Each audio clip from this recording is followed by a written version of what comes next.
What's up, everybody? What Can up? you What guys up? hear me? What's going on? What's going on?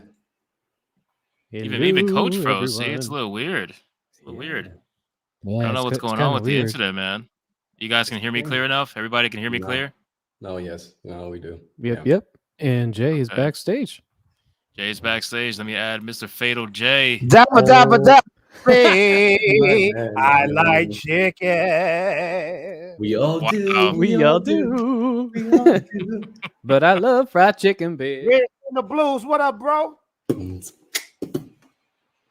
Red Sings the Blues. You are muted, sir. Oh, Muted sorry. yourself. There you go. Now I can All hear right. you. What's up? Brad. What's up, man? What's up? What you got? I got Alright, a cool. feeling Red is like Fatal when it comes to It- being on the Hypno string. In what way? You don't smile? You- Yeah. Yeah, we get that from the emoji. We get the net sufficient amounts from the emoji. God, we Oh, need some goodness. smiles in this place. All right, cool. Looks like we got the technical difficulties out the way. Yeah, because I'm YouTube not tried gonna to lie. ruin- With that long intro, I started to get hypnotized for y'all like You like that, right? It's a good intro. I wanted to see what people would say in the chat, see how many people like damn near almost vomiting, but it's okay. It's all good. All right, listen, ladies and gentlemen, welcome. Saturday Night Hypnosis number 27. I appreciate everybody who's here my for lucky being here number. tonight. We got a lot to talk about, as we always do every single night on Saturday, of course. But before we do, we're going to do our intros, and we're going to start with good old Dragon Slayer commentaries. Good sir. I'm going to give you the benefit of the doubt since you told me you saw The Last Dragon finally. So No, take it away, sir. No, I really did. Leroy was awesome. I saw the fucking glowing hands. It was great. That's Bruce Leroy to you, sir. Oh, I'm sorry, Bruce Leroy. Damn it. Okay, I forgot little Much better. titles. But hello, everyone. As you know, I'm Dragon Slayer Commentaries. I make very detailed commentary on all the terrible shit that Hollywood talks about, and I also add a little bit of comedy in there to kind of make it enjoyable. Because good God, I think I'm the only one who needs to suffer watching all that shit. So I might as well entertain you. But that's who I am. Let's go. Beautiful, beautiful. Now we got Mr. Red Sings the Blues. What's up, man? What's up, man? Red Sings the Blues, the greatest clout chasing fence sitter, as I'm always called. Do a lot of content that pisses people off. My latest video about Silvervale pissed a lot of people off, which was Nice. interesting. It seems all like we all have that in common. Isn't that crazy? That we all just piss people off. It's all just very interesting, I guess. Like you make videos, you just put your opinion out there, and everyone just gets. I'm like, Yeah, that sounds like the internet, pretty much. They just turned into a bunch of bulldogs. Yeah, you just summed up internet.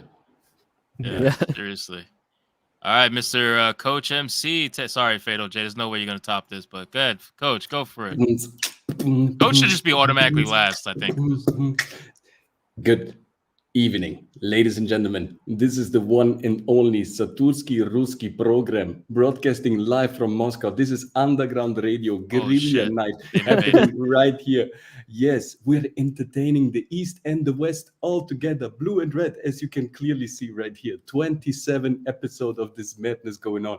And by the way, 27 is the number of the moon. It stands for the hidden and the bright part, for everything that comes to life and for everything that will, stay aside for a long time. But we will talk about that stuff because that's the critical juice stuff that we love. So let's expose them shields and let's bring them good entertainment and come over to the Coach MC studio, if you like, to talk about your performance, your acting skills, your strategy, and your career, and what you like to express as truthfully, as impactful, as authentic as possible. And give us all a nice round of subscribe, because we're here for you. We're fighting the good fight, to fight for good entertainment, good comic books, and great stories. So come and join us.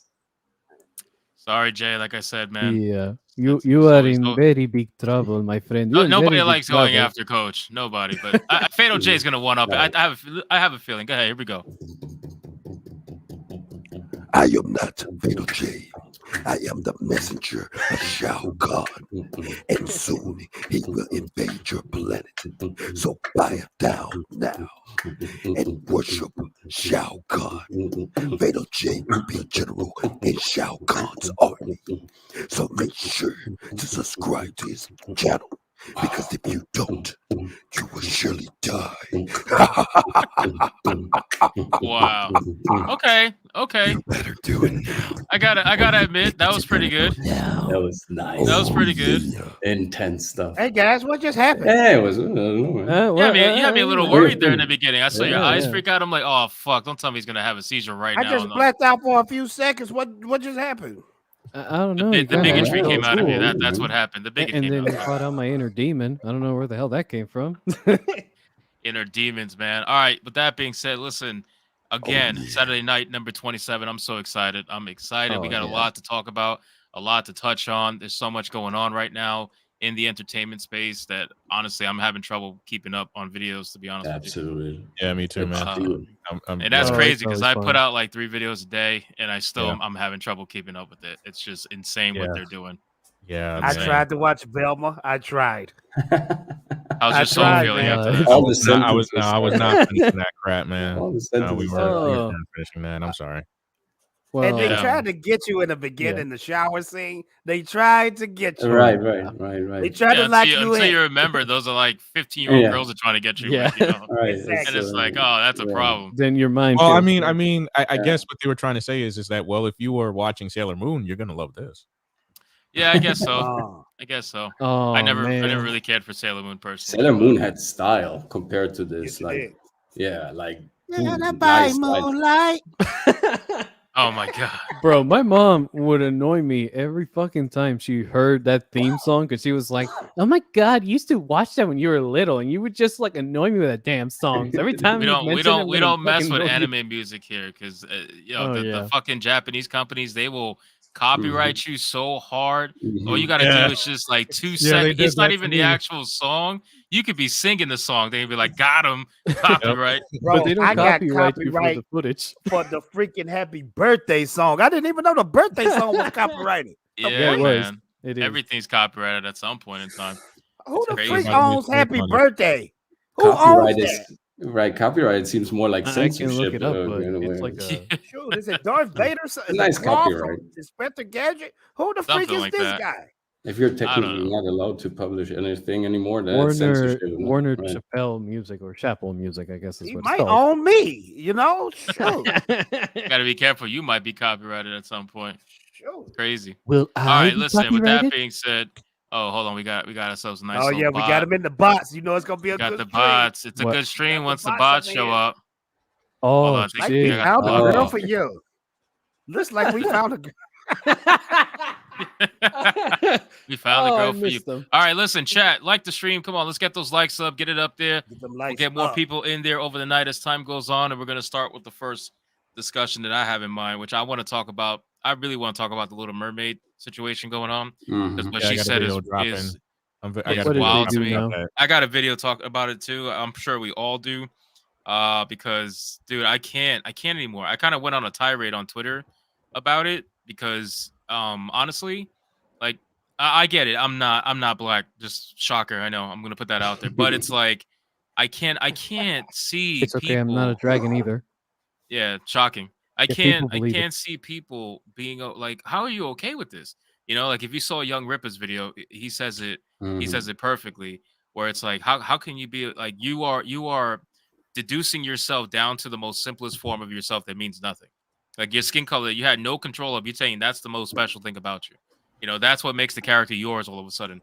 You know, like you couldn't see yourself in the character before. The only way you could see yourself is by the most minute detail, which is your skin color. You know, and it just made me crazy. I mean, I don't know what you guys think about it, but I'm gonna pull up the article about it. Well, let me speak on it real quick, real fast. I think these marketing guys or whoever sit at this round table or whatever table they sit at, they're giving the world more division, more racism with this. They know these people are marketing kings and queens. They know they're going to get a reaction from a trailer with a black Ariel. They know this. These people are not dumb at all. They're evil geniuses. So the only thing that I can come up with Disney at this point is they're a racist company. Oh, I don't doubt that at all. I got my 2 cents, but I'll let you read the article. Well, I mean, all right, I'll just read the headline. So it says Disney's live action The Little Mermaid star Halle Bailey dismisses backlash against the film as purely racist. As a black person, you just expect it. Now, like, why would you expect that though? Like, who has put it That is into these fucked people up. into these people's heads that's what to expect? Because what we see this all the time. We saw it with Riva. They literally said the exact same thing, like word for fucking word.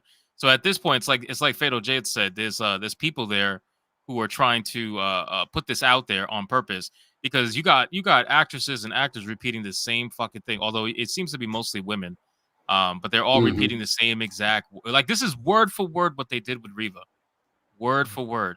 About them. Who was it? Somebody. The Riva tried. Whoever played Riva, I forgot her name already, but she basically said that somebody sat her down at Disney, an executive at Disney, and said, "Hey, you're Right. black, so you need to expect this."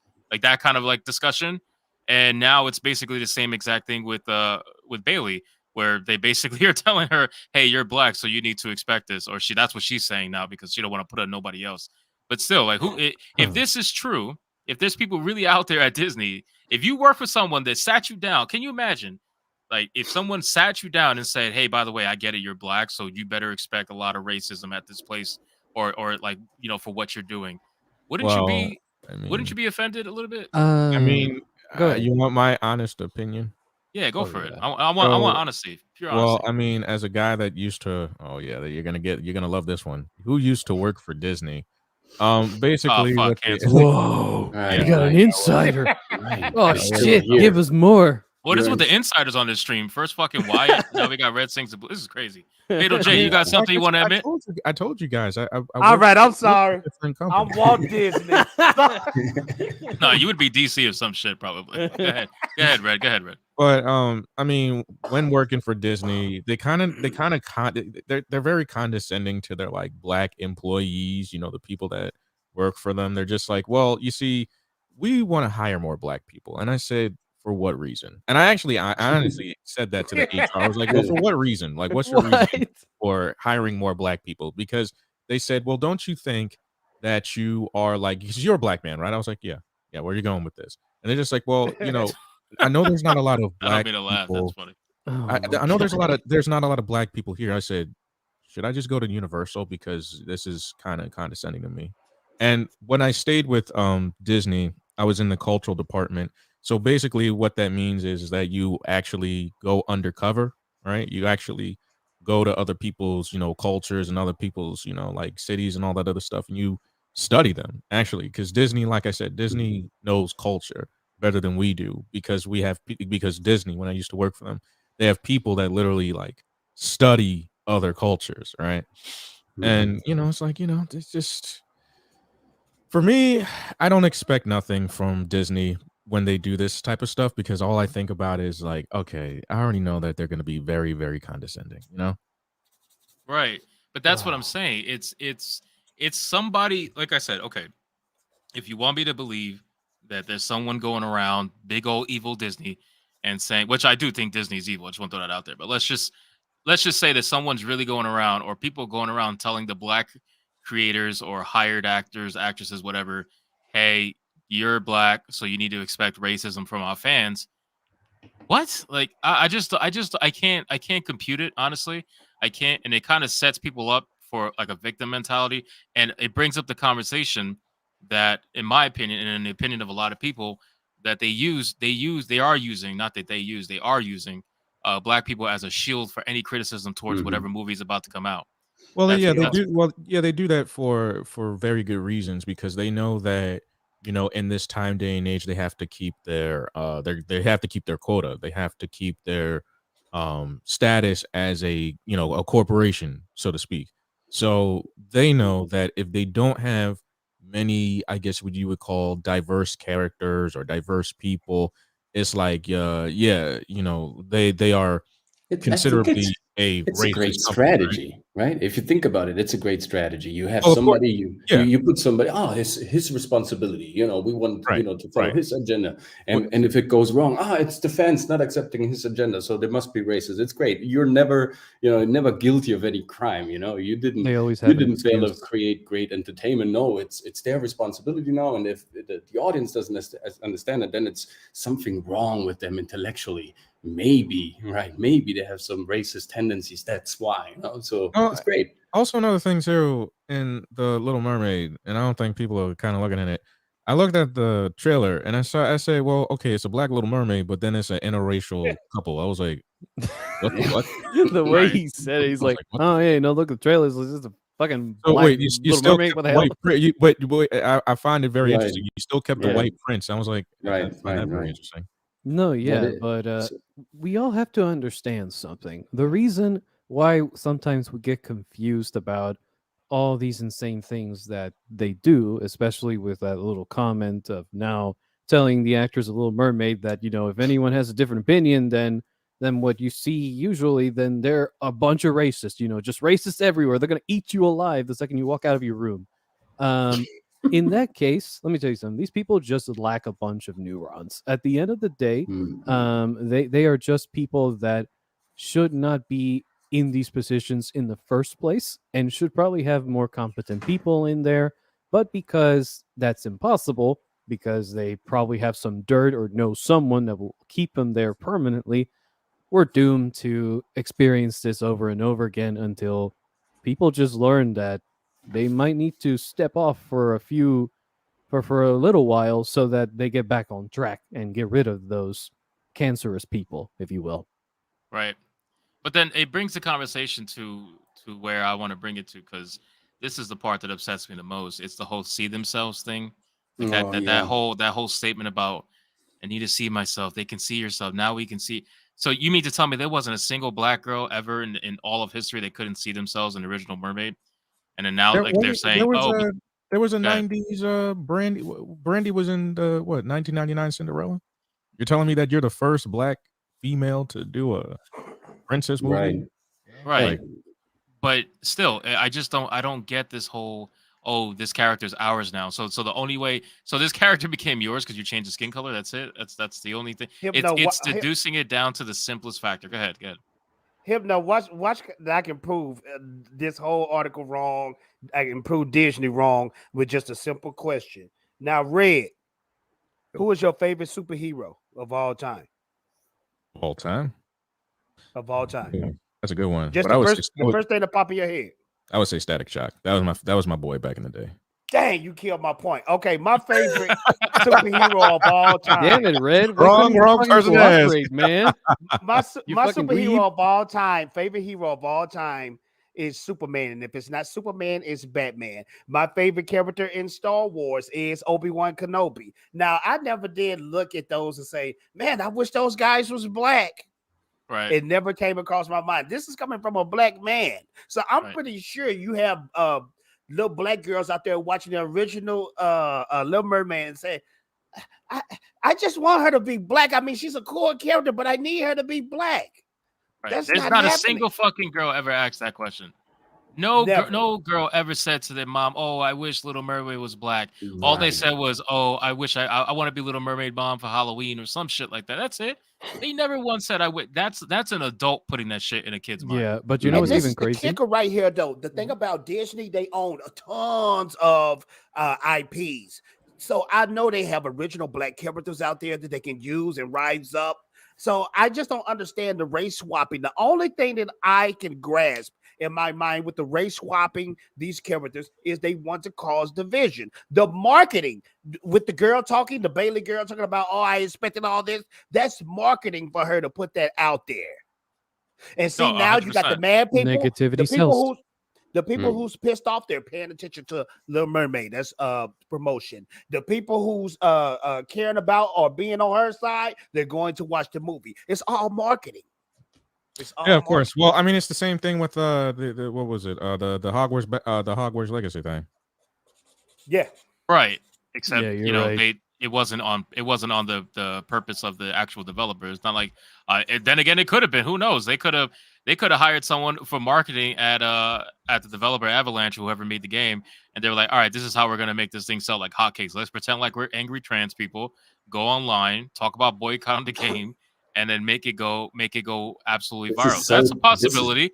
That's so sad Yeah. that it could be true. And I mean, this is the sad part of it. Why don't they focus on creating just great entertainment? Why didn't they just focus on, pulling the very best out of, all these amazing artists they do have at their studios? No, instead they're focusing on these strange mind games, right? Because they're And lazy, coach. They're they're lazy. lazy. The They answer are. is they are Do lazy. you They guys like really lazy. think they don't have bots out there that Oh, are yeah. anti-Disney or anti? No. You know what I Absolutely, mean? they do. Yeah, of course they do, It's man. been We all know this. proven that Hollywood does that type of stuff. They have They're two lazy. Oh, sides. yeah. Oh, this movie is great. I'm gonna watch it again. And then you have the other side. This movie is crap. I don't never want to see it again. And I hate the main actress because she's They black. became so big that they thought they have the formula mapped out to entertain people forever. They thought, all right, let's put a little bit of this and a little bit of that and just mix it all together, and it's going to be entertaining and everybody's going to see it because it's us, bringing it, so it must be of high quality.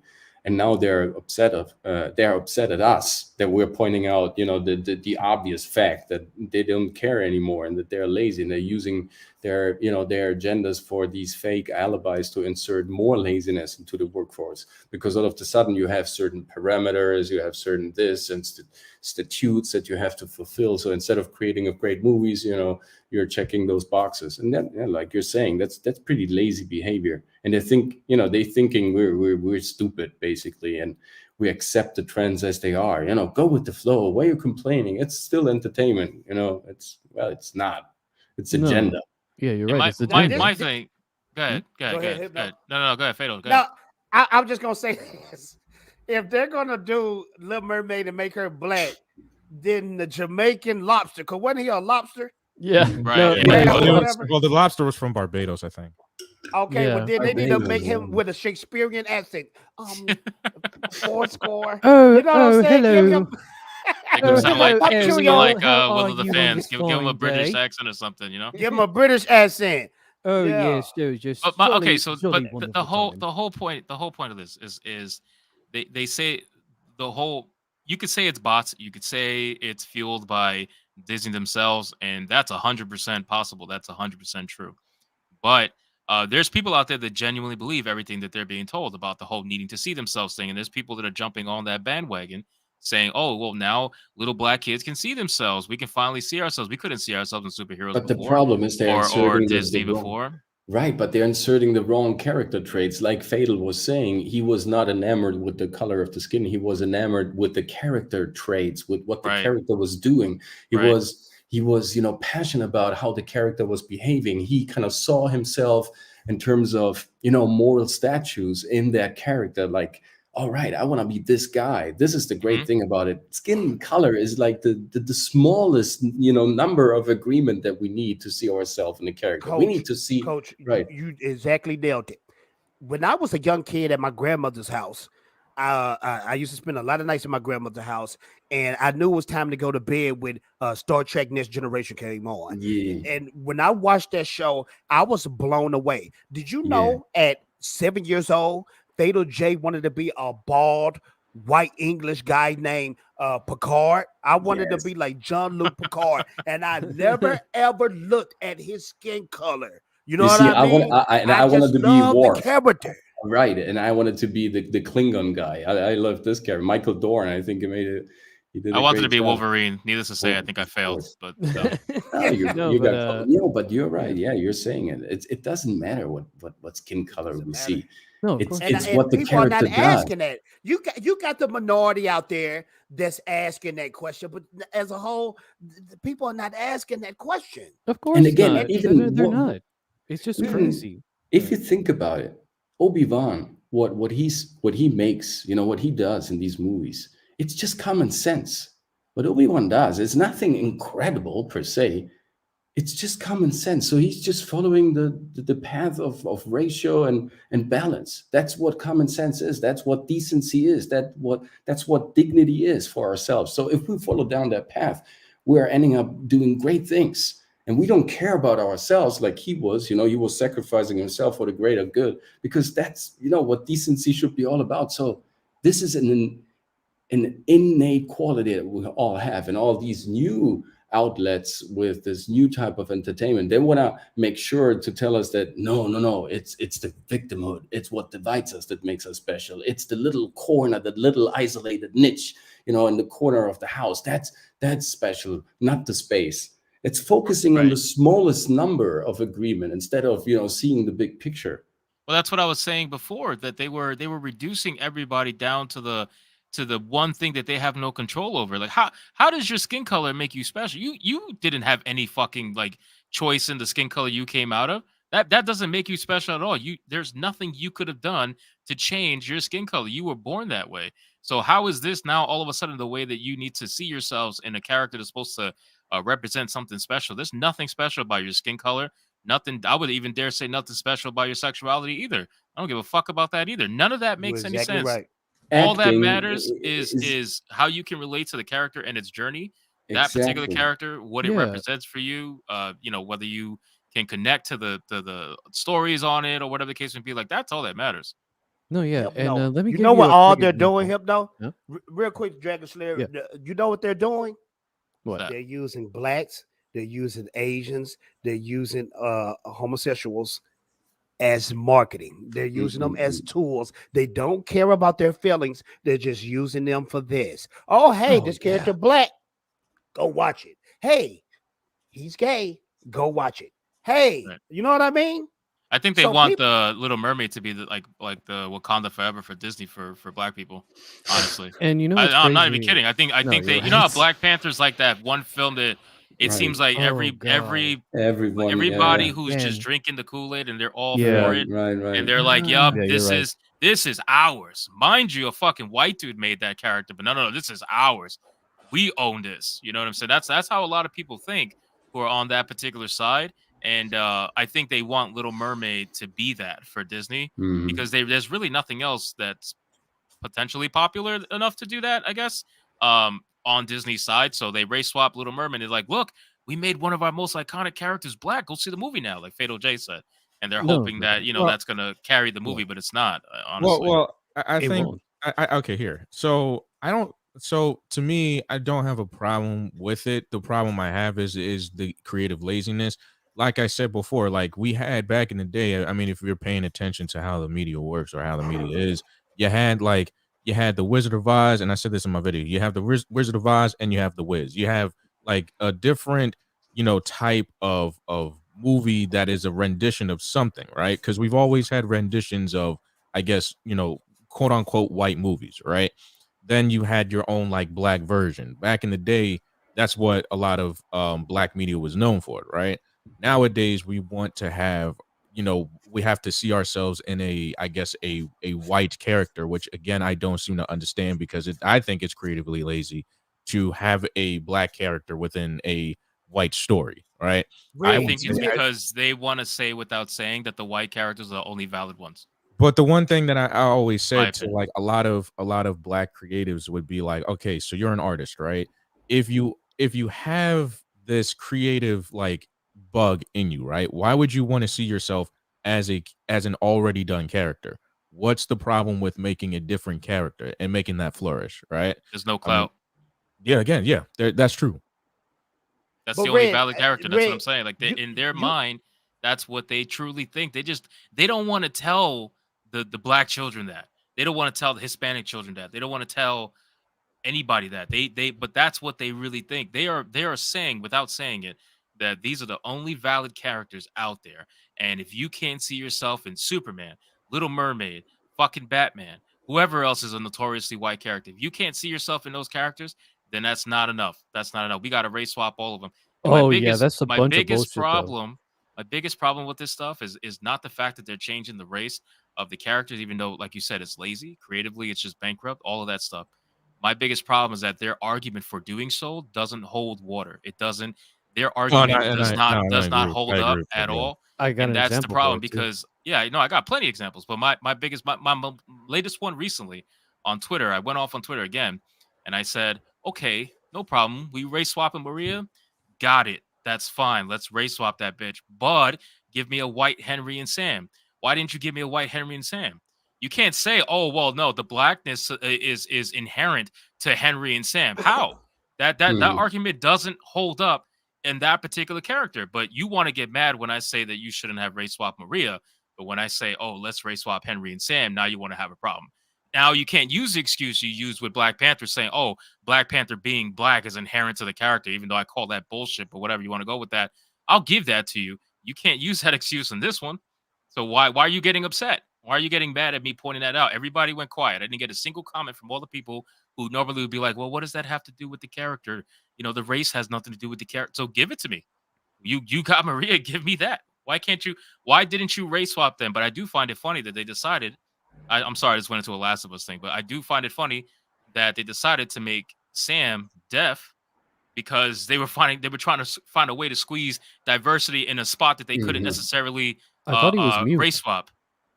I don't know. Is he mute, deaf? I don't No, give a fuck. he The was point mute, is, but it's they still the same they still found a way to have him check a box when he was already technically a original black character. They couldn't change him.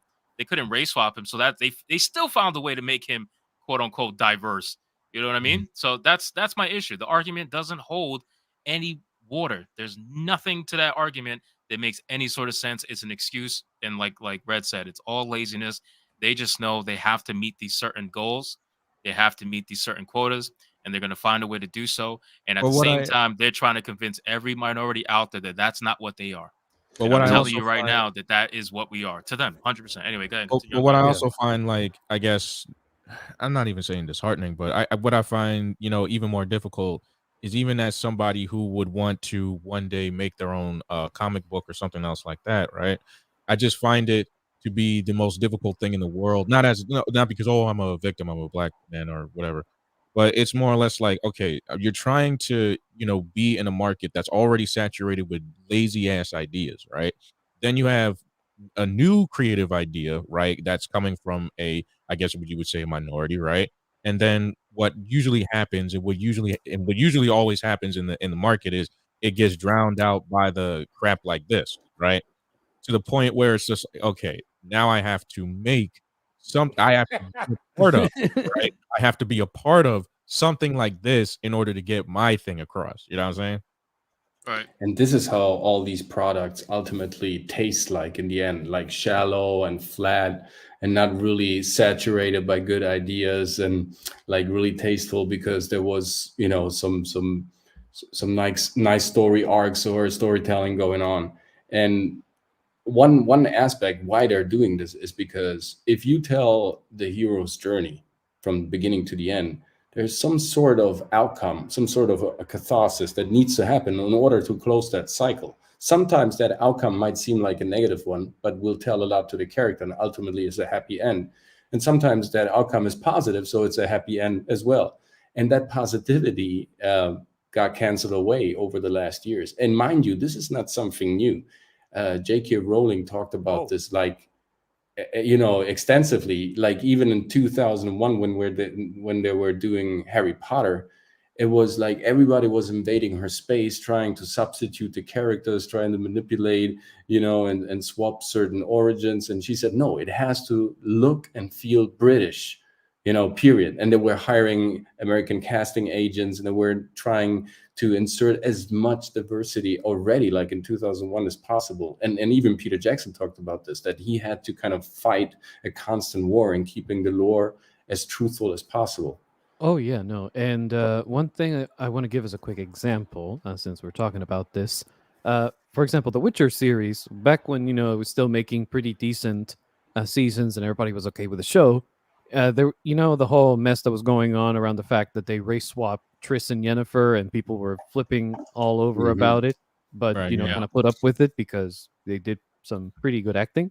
Well, I find it hilarious that nobody at the time mentioned the fact that the actress that plays Francesca Findebald, the elf queen in there, is actually a light-skinned mixed-race black woman that they actually painted her skin like to make it look even whiter than it was, so she will look more accurate to the book depiction. And to be honest, I have to admit they did a pretty good job in covering that up. Nothing wrong with Because that though. no, exactly. There's nothing wrong with that shit. Like apparently, but I find it very hypocritical on their end because they were touting all about representation, like every fucking Hollywood production does. It's all a bunch of shit. They just do. They use race. We need the They use race when they want to. balancing the Dragon Slayer. forces and So addressing. if you notice, have y'all ever noticed with all the movies and the TV shows, when they use that race card, or when they say, "Oh, people hate this because I'm a girl or because he's black," it never end up being a classic movie or a classic TV show. Have you noticed that? Well, of course, yeah.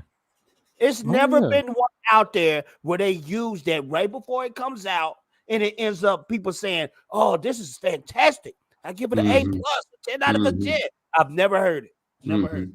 No, yeah, you're right. Yeah. It's kind of And messed up. and now I you think think the about it. biggest problem is that like I said before, this only ever goes one way, and their argument for why it only ever goes one way is a terrible one, and that's why I just don't respect the whole thing. And it's actually a really good question as to why they kept the prince white. I'm curious as to why that is. But I guess Interracial yeah, relationship that's promotion. that's I kind of what I fucking swear. found. That's kind of what I found very, very interesting. I was just like, wait a minute. I thought you wanted a black Little Mermaid because even in the 1999 Cinderella, they had a black prince. I'm saying to myself, wait a minute.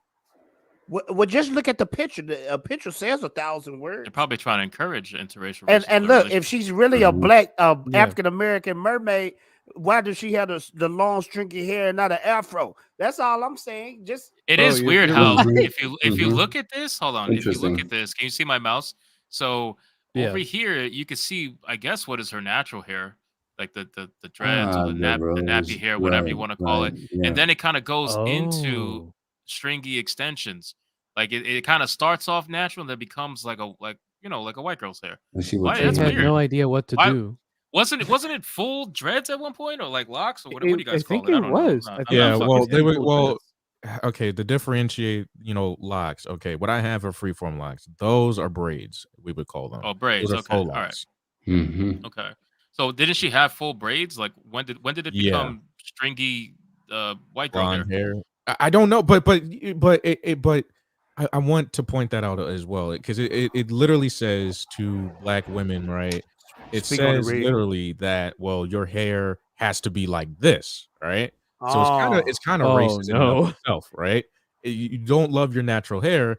It's still a Little Mermaid, but she still's got that blonde hair, And also See, that's what I was absolutely. getting at, and that's Yeah. why I said just look at this picture because this picture is telling you a lot.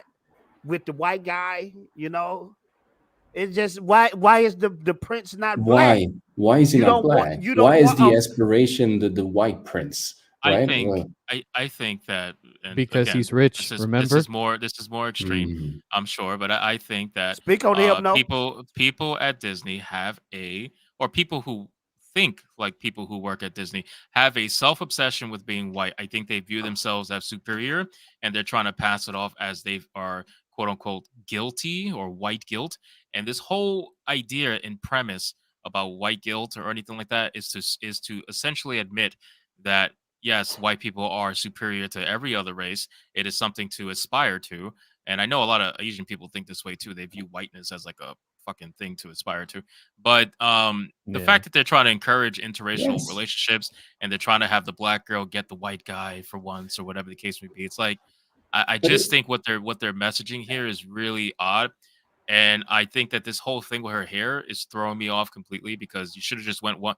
You would have been better off going completely one way or the other. Like give me Hypno. either full braids or give me either full white girl hair. Like if you're gonna Hypno, you hit the nail on the head though when you was talking about the white supremacist type stuff, because I've never seen Disney in any of their movies, any of their cartoons promote black relationships. Now, this might Never. just be me. You guys prove me wrong. Even in Black Panther, if you notice in Black Panther, T'Challa's love interest, they was off and on. And they didn't even make it clear if that was his girlfriend. Then when you to Wakanda Forever, he had a baby with her, but they never did get married. They never did have a boyfriend girlfriend relationship. Yeah. There's I've a lot always, of I've what they always think known about that black with, people, with, to be like honest. black couples, when it comes down to that, it's like, well, are they friends? Are they more than friends and all that other stuff? Yeah. But there's like a push, and eyes in my world. Shout out to you, man. He says, "What's wrong with interracial?" There's nothing wrong with interracial. It's just It ain't nothing wrong with it. there's nothing wrong with it. It's just why is Hell it no. being pushed like this? You know what I'm saying? It's like Exactly. okay, I get that everything's got to be diverse, but it's just like wouldn't it, but Every isn't it a black time, Little right? Mermaid? So wouldn't all the characters be black? Like you know what I'm saying? No, it's why just don't we- throwing in a black Oh. character into a notorious white world. It's just kind of You know weird. that at Yeah, least it would is. have been Yeah. I'll give interesting. you real quick while I still have it in my head. So kind of back to the Last of Us. So th- this race swap with Maria really showcases the laziness just overall. Because first off, I never in my life, I mean, I'm sure there's people out there, very few, never met a black woman named Maria. Never did. Mm. It's just not a thing. And I thought, okay, maybe it's just me. Maybe Hypnotic, No, maybe you're just racist as fuck, no, and, it's and you usually and you don't Miriam or and right. you don't believe that there's a black woman out there named Maria. So I just looked it up, just statistically, names and everything like that. Only 2.8% of Marias are black.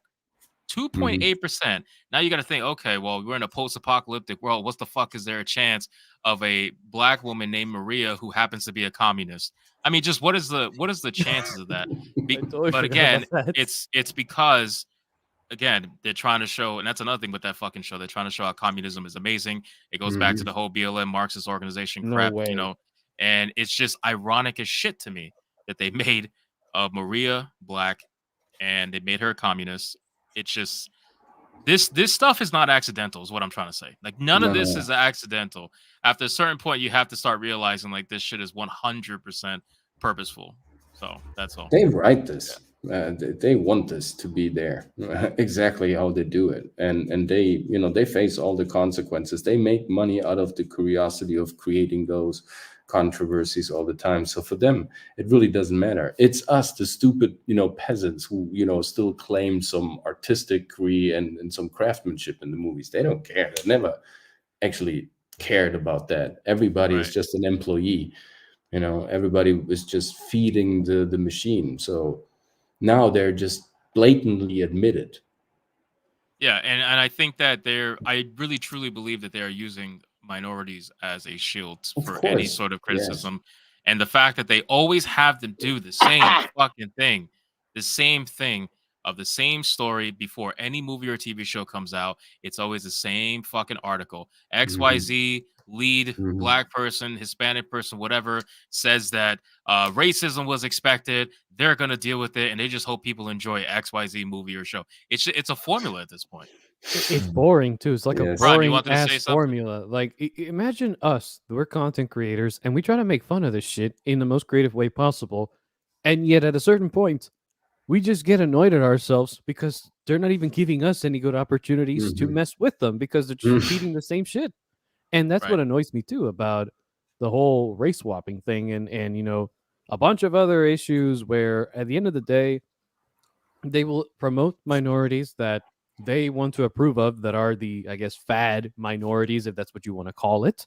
And then when that fad minority goes out of style, they'll just simply move on to the next one and just keep repeating that annoying pattern until they can suck out as much profit from um, people, either hate watchers or just ignorant people, as much as possible. That seems But to be it's the Well, never ending strategy of boredom that they I do. agree. Go ahead, Prime. You got something? well, what I'm going to say about that is that let's keep it 100 about the reason why they do race swapping. They do race swapping for a numerous amount of things. They do it for relatability. And regardless of what the fact is, you have to understand that they do it because you have a lot of people gonna take offense to that. I don't care. But when you really think about it, if you pay attention to the normies, if you pay attention to society and what people do, for example, I know Faye don't know exactly what I'm talking about. When they announced the Little Mermaid, all right, I'm just giving an example. Okay. We live in the age of the internet where you can actually see the programming of what people do to indoctrinate their children. All right, has nothing to do about the character or the story. It's about relatability. So I don't know if y'all remember, but it was all those black little girls that was on TikTok being amazed that Mer- uh I forget her name for Little Mermaid or whatever. Haley But Berry. Halle Bailey, Ariel, you mean? Halle Berry. no, just Oh, Ariel for Ariel Ariel. Yep. and for oh, okay. Ariel. And they was like, oh, she black. Knowing dang well that everybody knows that Ariel has always been a white character. She's always been like that. But That shit was a now lie, since bro. right, well, I don't think it was a lie because that stuff was actually real. If y'all really paid attention to all the stuff, like they showed the kids in the restaurant, the girls at the house, just to have those kids' reactions. Now, if those mothers, quote unquote, really made those kids just to say that, just to prop it up, then that is just messed up parenting. Meaning that you are trying to program your kids to think a certain way.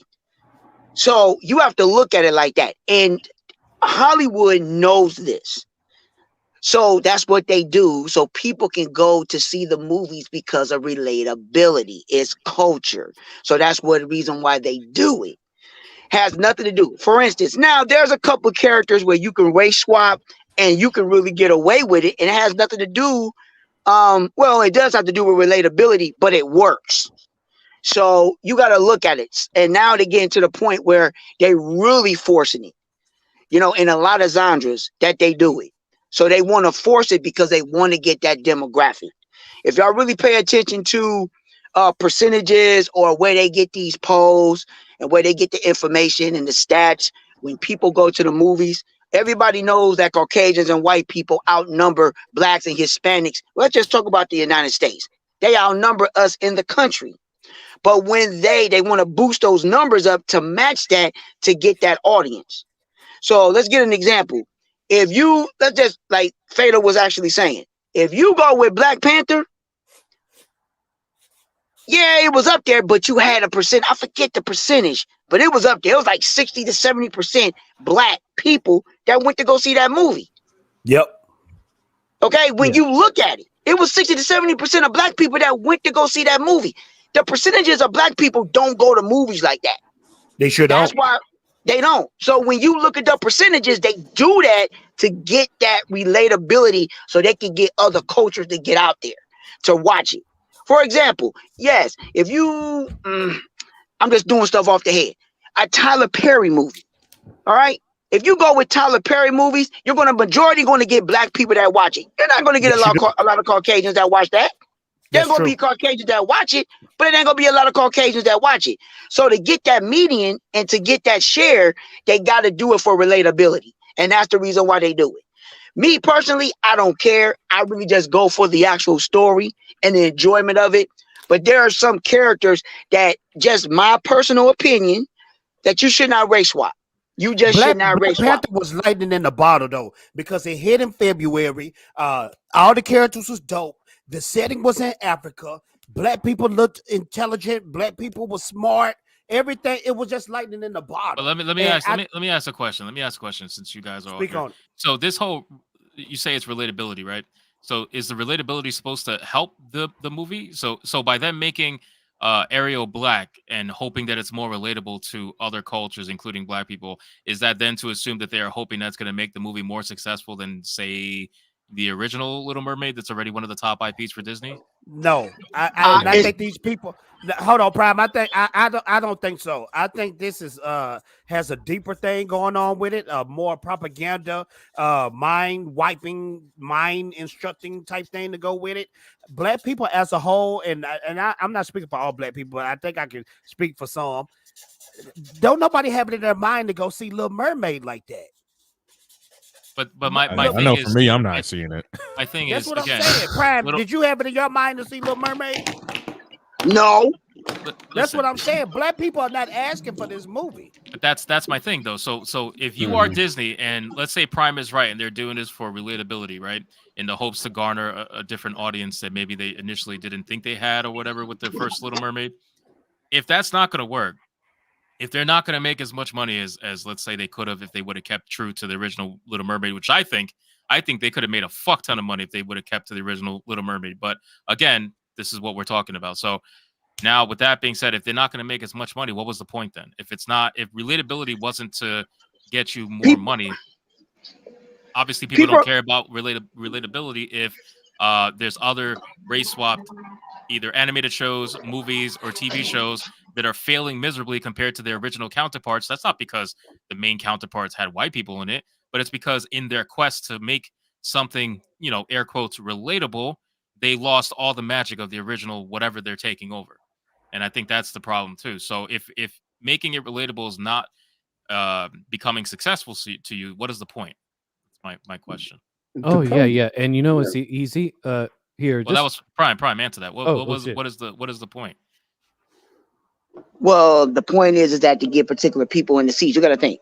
Remember what I just said, that Caucasians, they outnumber people in the country like 3 to 1.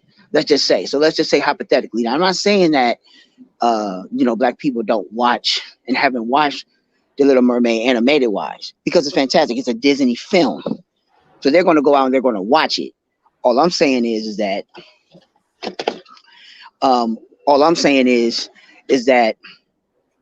it makes people, especially little girls. So if they're in a big time role, that's what they're going to relate to. Relatability is what the main thing of what it's about. That's just like, for example, when Blue Beetle comes out, well, everybody knows that, he's a Latina young kid. So to get that Latina audience, because he's Latina, that's who they're going to gravitate to. There's a lot of Latinas that's looking forward for Blue Beetle because of that young kid, the young kid that plays in Cobra Kai, the young kid in Cobra Kai. So that matters. And this is what they do. So you got to remember, the dynamics in Hollywood is completely different. It's not about the movie star. It's about relatability. So you have to look at it like that. It's not about the movie star. It didn't matter who you was. You say what? Yeah, but here's the problem with that. So I understand trying to adhere to your audience, basically, you're saying, right, with the Latino thing and everything. But the problem is that if that was the case, if that really worked, Black Panther 2 would have been more successful than the first one. The reason Black Panther 2 is because Black Panther 2 had 15% more African American viewers. Actually, I think the total number was almost 20% more minority viewers as a whole. But then it lost almost the same number of white viewers, and it ended up doing less money in a more inflated or inflation, setting. Market, yes. So I'm going to tell you why that was. Hold on. I'm going to tell you why that was. That's because dumb black people hurt that. If you didn't notice that, it's because there was a lot of dumb videos I was out there saying that white people should not go see this film. That turned people off. 100%. So you have to look at certain things on what hurts things. You have to look at certain things on how it hurts. And those videos got millions of views. So that can hurt and that can spread kind of quickly. Now, this is another thing. All right. I didn't care for Black Panther 2 like that. Why? Because they pretty much took a lot of the masculinity out of it. Mm-hmm. And if you don't understand what Marvel is doing, they're trying to feminize everything. Mm-hmm. So you have to look at it like that. Was Black Panther good in certain elements? Yes. But as a whole, no. I didn't care for the film. I did not. As a dude, as a man, I didn't care for it. It was pretty much predictable. But then at the same time, they should have went in another route, knowing how they can really do it. I mean, in the way they did it. It was just a lot of things that they did as in the film that I didn't truly agree with. That's just me. And a lot of black people feel the same way. Okay. So, and the only reason why you had other minorities that were interested in Black Panther 2 was because of the success of the first one. So they anticipated something to completely be the same or elevated. That didn't happen. So that's why the view, not the views, but the actual reactions and the responses from a lot of people is a lot of mixture. All right. Women loved it all day. Look at the aesthetics. The women loved it all day. The guys did not. You have to look at it like that. It was a girl boss movie. Yeah, we know. Yeah, right. Yeah, of course. So you have to look at it from that standpoint. Yeah, Dragon Slayer, you want to show something real quick? Yeah, I want to show something real quick. So for all you guys don't know this, in terms of stories about mermaids or mer people, if you will, Africa has its own version of that. It's called the Mamiwata, and basically they were a people that would kidnap human beings and have children with them and then put them back to shore and have affairs with them in order to spread around their knowledge to the African tribes. This is spread all over African mythology. And what makes me so pissed off about this, because I suddenly remember that while we were having this talk, is that Disney is so fucking lazy that instead of trying to do something creative by introducing a black actress to play the mermaid Ariel, why didn't they just create a story that is mostly centered around this mythology and make it something that kids would enjoy to watch, honestly, and also learn about their homeland? But when you think about it, right, when you listen to this story, right, it's a very adult themed story. So how would you, put that in like a kid's version? You know what I'm Again, saying? I'm not saying they need it to I be you know kids, what? You know but what? I mean, the creative That's thing the that I can potential. say is that I mean, if you can get That's if you the can get challenge. some good black directors on that and make it a pretty good badass film, it could be a good because it sounds like Why a are you badass saying film. black is director? fun. Red. It could be also a white director. It doesn't matter as long as you A have good a great director. story. That's all that It's just matters. you need a great director. Good But this is actors, the good thing. script, everything. This the thing, fellas. The stories that they stole, like the Little Mermaid, those come from dark, evil backgrounds. Oh Like yeah, Oh yeah, they're if you know fucking the evil. real story For with most the of them. seven dwarves and Aladdin and all that, The those are Doorgrounds, actually everything, dark, man. evil stories, ancient tales. And like I Absolutely. think like Wakanda Forever, they actually got it right when it comes to mermaids. Mermaids are actually evil creatures. They are. They They are seem bound Yeah, to the to grand their majority. Oh yeah, lure. they're Yeah. sirens. Yeah. Absolutely. I Yeah, mean, they some of them are. sirens. So They're- like they're when you mostly hear the music, self-serving. it make you want to drown yourself and Right. all that type of Ulysses stuff. had to kind of, get chained to his ship. Otherwise, Yeah. he would have, Fallen off and gotten fallen taken by off, them. gotten Yeah, taken by. and they When act basically. it comes down to the clout, ladies and gentlemen. They don't want to Yeah, tell it's the a fucking stories. cloud and they're lazy. They don't They want don't to tell want the to tell stories, mythology. Yeah. and the reason why is because again, look at who's in charge of this shit. I don't care how much fake diversity you want to throw up on screen and say, "Oh, look, we hired XYZ amount of black people, Hispanic people, Asians, whatever." I don't care. Ultimately, at the end of the day, who's pulling the strings behind the scenes 99% of the time? It's some white dude in a fucking suit normally, or some white Exactly. woman in a suit, and they know Mhm. exactly what they're He's doing, and laughing. they're He's doing that laughing right because now. ultimately, yeah, he's laughing. Ultimately, at the end of the day, they truly believe they are superior in every way, and they are trying to tell you without telling you that their stories are the only valid ones. So since they used up the clout from those stories, now they're gonna pass it on to the little black kids. They're gonna pass it on to the little Hispanic kids. Yes. Yes. Now you They're can have it, programming the you little kids. brown fucks. You can have it Exactly. now. Go put on a sombrero. Go do your thing. They can have it now because they don't give a shit. Because That's you it. can Like Hypno, do watch Little this too. Mermaid to them don't Absolutely. mean nothing. What's up? Go ahead, Jay. Hypno, I was speaking to the drunk 3PO about this, and I said, drunk, why is Disney and Star Wars and all these guys dropping this stuff knowing it's going to do bad in the theaters and flop? Aren't they concerned with the creativity? And drunk told me these guys have so much money, they don't care if it flops. Yeah, They give a don't fuck. care if it Oh flops. yeah, they don't care. They have They way could too lose much. millions of It's dollars about and the it's nothing. message. They're Yeah. tax write-offs. Like at first, we were Look. joking about that Rings of Power, but these Yeah. days it seems that it's literally the only reason we can think of, like that makes common sense, which is just throw this excess money that we got from successful projects onto whatever we can get our hands on, so that when the time comes for the government to call in, they don't need to pay as much taxes or none. And every major company seems to do this sort of thing. Not only media entertainment companies, but every single company. They all definitely And it's definitely do it. ridiculous. You know what? At the end of the day, it still pisses me off by the fact that Disney has reached this level, because Disney, believe it or not, the Hercules movie from '97 was the love thing that. that got me interested in Greek mythology to Mhm. begin with. Mhm. That Hercules was re- dope. no, Mhm. And, imagine and that. they coming out with a live action Dragon Slayer. Did you know that? Oh God, For that, no, and so get, You so bastard! get You ready for ruined Michael my B. Jordan. fucking childhood. Get ready for Michael B. Jordan Fuck, to be no, Hercules. damn it. Oh. Let me Not shout out this super Hercules. chat real quick. Vernon Hampton, $2. Thank you so much. Says give the stories the Hercules treatment. It's easy. Thank you, Oh, Vernon. I God, appreciate yes, it, you're man. right. Shout No, out to they, Vernon. they're Let's not give gonna him- do Oh, it, but that give him a actually nice brings round. up our next topic. Let's give So, him a We're gonna say fuck me. We're gonna go into Coach this one. is This the is best what of all this time. is. Oh wait, you drew something? Hold on, put it back on the screen. Yes, Hold yes, on, for the put it super back, put it chat. back. For the super chat.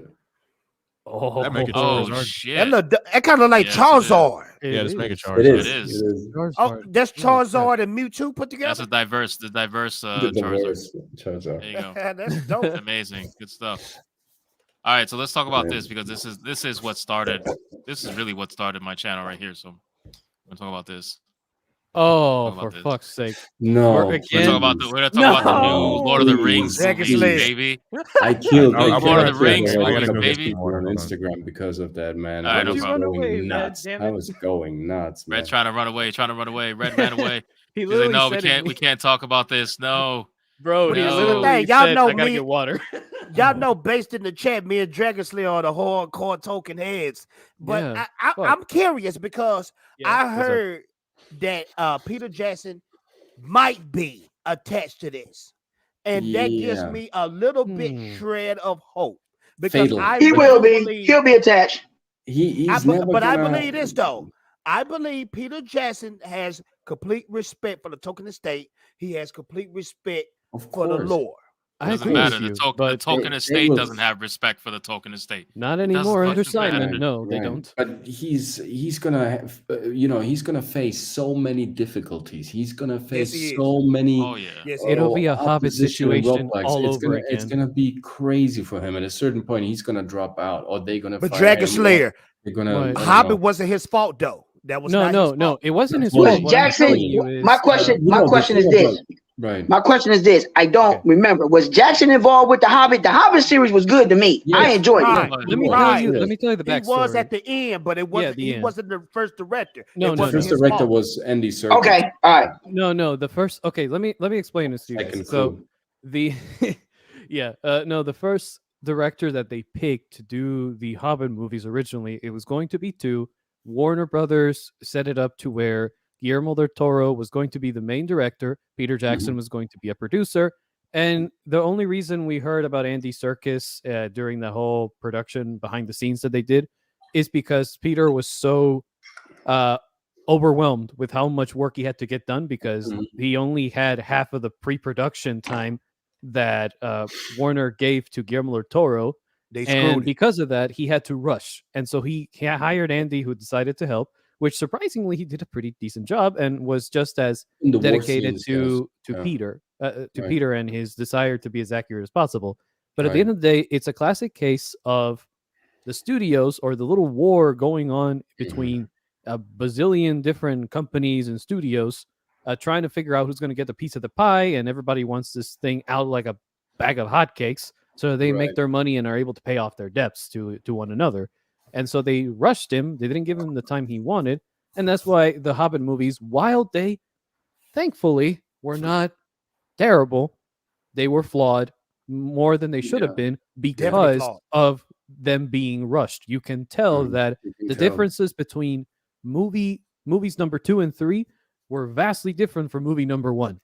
And Dragon so, Slayer, yeah. me and you both know that The Hobbit shouldn't have been a trilogy. At the most, No, it they should wanted it that. should have been 2 movies. Two But movies. it's because it was because they wanted to, because Metro Goldwyn Mayer and other companies They wanted to recreate it. extra money to pay off their debts, because at the time Metro was in debt and sold the rights to the films to Warner Brothers, which is where that acquisition came from. And then we ended up having this issue where they still needed to pay off their debt, and they were promised a certain amount of percentage of those gains from the contract, if you will. And this is where, and then we have Harvey Weinstein's company and other companies over here, and then some issues with actors in New Zealand doing a strike that made a big deal with the New Zealand government. It's a big ass issue. It's a clusterfuck, is what I'm trying to say. The whole production process of Shout this out real movie. quick to Jay Wilkin, 140 Czar. Thank you so much, Jay. Says release Hey, the what is a chaos. I czar? appreciate it. Yes, I That's will African, I release think. it. I like the sound. It's Oh, okay. I think No, that's that- African. Hey, yeah. him no, for him giving you that It's South African. 140. It's a Can we South get the African rand. Can we get the ching ching? What, like the Ding, The ding, ching ding, ching. Law and Order? ding, Yeah, the ding. ching Yes. ching. Oh yeah. There you go. Hell yeah! I was confused. I'm Wow. like ching ching. Wait, you want like money sounds? ching I'm ching lost dong for a second. dong. Shit, that sounded racist. Okay, Thank you, Jay. I appreciate it. I appreciate you fuck, bringing out the racism in Dragon Thanks, Slayer. man. fuck. We got the Okay, real Shaggy in the chat. What's up, Shaggy? What's up, Shaggy? Hey, I Shaggy. know. The real Hey. Shaggy, not this Norville nonsense. Dragon Yeah. Slayer, let me ask you this What's up? question. When they say Lord of the Rings, or it's clearly they're not talking about the trilogy. You think they're talking about other works as far as Silmarillion? Well, they can't touch the Silmarillion. Unfortunate. Damn it, my words. Unfortunately, unfortunately, they don't seem to have at least for now, as far as I know, they don't have the film rights to the Silmarillion, and for decades it's been that way, where Tolkien put it in his will for the estate to never give those rights away because he didn't want one single company monopolizing all of his works and turning them into shit. and it's probably a good idea. But with Simon at the head, I don't know yet how this is going to work out. All I'm But thinking what do of you think is they're main? Do you think they're gonna take like I'll tell you what I stories think. that was mentioned in the Lord of the Rings trilogy? Here's what I think they're going to try to do in order to give Amazon the middle finger, because it's obvious they have some rivalry these days. They probably will try to get Peter on board. They'll try to get actors that are very notable right now in our world, and they will probably do, maybe to start off, they'll probably do independent stories that are mentioned in the appendices or That's what I major was events. thinking. The appendices. Yeah. Like, look, for example, one thing they can do when they say Lord of the Rings films, they mean set in the time frame or the third age, which is where And most of Dragon these Slayer, books I are. hate when they say that Lord of the Ring films. Because it's what rings, it's what sells. If the normies know what that is. When you combine Lord of the Rings with films, people remember the trilogy Yeah. that they love so much, and they think of Peter Jackson. But so to me, you're they supposed to say Middle Earth films. You know what I mean? but it doesn't Nah, sell as they're much. not. It They're not sells with the gonna. nerds, Yeah, but not with the normies. So they're not because gonna. They're not gonna do that at all. the normies don't know the term Middle Earth, okay, unless they've read it. And so And this is also the most worrisome thing Yeah. because this line right here that I highlighted is exactly how they were honor talking the when Rings of past. Power Fuck. when Rings of Power first came out. Oh, not They first came out, always was say first spoken that. about. Oh, This is okay. how they yeah. always start. We're gonna honor the That's how past, they are. look to the Yes, yes. future, adhere to Yeah, quality. but we have to look to the future. We have to change a couple Oh of my things. We have God, to no. adjust to modern times. Yeah. We have to see ourselves, represent society. It's always the same. I got into an Yeah. argument with someone in my YouTube comments who was like, "Oh, What? there was no statement from Warner Brothers saying they're going to make the cast diverse."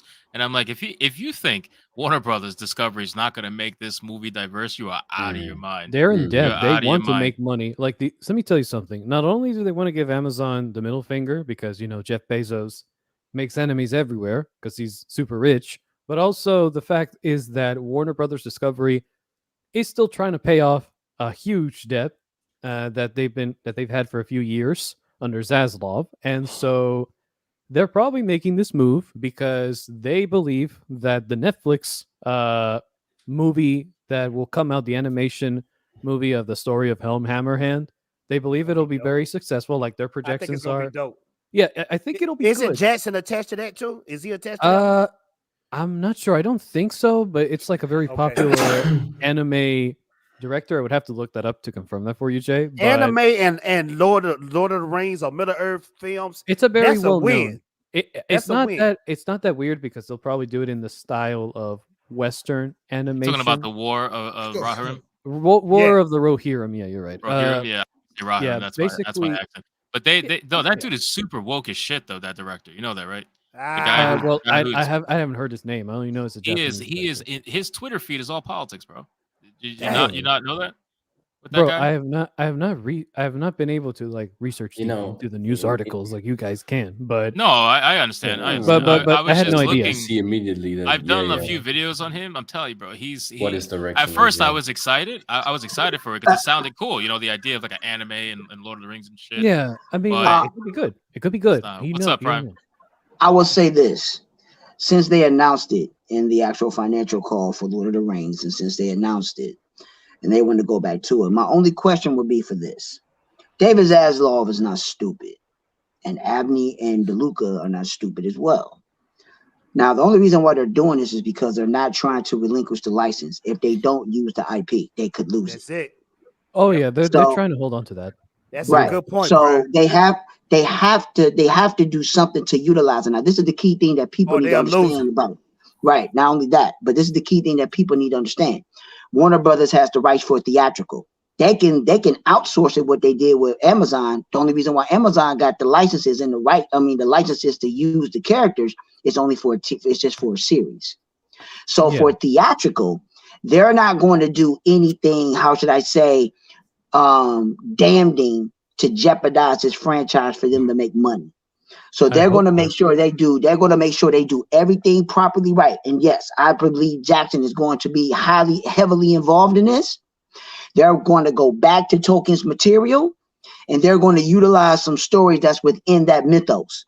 I think they might just do a full prequel with Isildur. I think that's what they would do. That would be fire if they do. It Right. would be If they do a prequel with Isildur and they go all the way back and they do it that way, that would make sense for you Right. to If go. they do the Numenorians right, Right. it's over for Amazon. But they can do it right. You know what's crazy, They can Jay? do it right. Within the rights that they have access to make Lord of the Rings films, like they like to say, they can easily do the Numenorians right and not have to focus on the second age. You know what they can But do? Dragon Slayer, Start- me yeah. and you both know when you saw the Numenorian army, it will give you a heart attack No, on yeah. how they look. No, they look intimidating as hell. And the thing is, but you know what you can even do? Here's how they could do it easily. Do a prequel film if you want to. Okay, a standalone prequel film, just focusing on just giving a general summary like they did in the Peter Jackson, the first movie, the prequel. Just make a whole movie just focusing on the fact that, Middle Earth was submerged in darkness. Everyone's gathering up to stop him, and then start with Isildur preparing with his father and everyone else to lead Right. the army, and make that movie the entire focus of basically the whole War of the Last Alliance. And then to make it even better,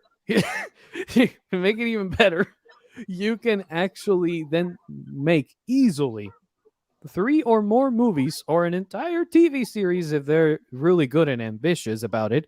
They can make an entire TV series focusing on the period where the first, I think it was like 1,800 years in the Third Age, where the Numenorians still ruled Middle Earth because they became known as the Dunedain, and then focus on the fact that how Isildur's line basically divided Numenor, the remaining Numenorian kingdom, if you will, in Middle Earth, into Arnor and Gondor, and then focus on how Aragorn's line started, which all you can do is basically go straight to that 500-year period where the Witch King of Angmar, under There the you orders go. of Sauron, secretly goes to war against the Dunedain and destroys that sense. kingdom by Yeah. itself. There you go. Easy as fuck. And I'ma go hand and my go notes into right, then I'm go done, into 'cause full detail, and they can go into full Thank you. detail so people can they go into more full detail so people can actually see it on the visual scale on how Mordor was created. Mhm. So I'm gonna say But this though, that's bro. second age though. If Peter Jackson or another top tier director, like maybe like a Christopher Nolan or somebody on that level, if you don't have a top tier director attached to this project, I'm out. Because I know it's going to be trash. Oh yeah, they need agree. top tier. That's what I They think they need keep top tier. forgetting. I'm out, guys. Let me just call out these super chats really fast. Oh, Swing sure. Out Museum, $2 says Warner needs to go back to sleep. Hopefully they at least sleep and dream of something good, because fuck's sakes. And we got Kilo 10 for AED 200 says, remember the multiple pictures that came out before Amazon got Rings of Power? You're going to see the origin of Aragorn. You're going to see stories of young Gandalf and Bilbo's grandfather. They don't. Yeah, I even- mean, all of those are possible, but I think whatever they come up with, they're going to want to make sure they can do multiple movies out of. I think that's. I don't want to that's see it's none of not, that. It's though. not going to be. It's not going to be a one-off of anything. It's going to like Aragorn's story. Look, here's the thing. Like with Aragorn, they want to really focus on Aragorn. It's pretty simple, dude. Just wait, there's a yes, his, Drawings? that's his Yeah. wood elves.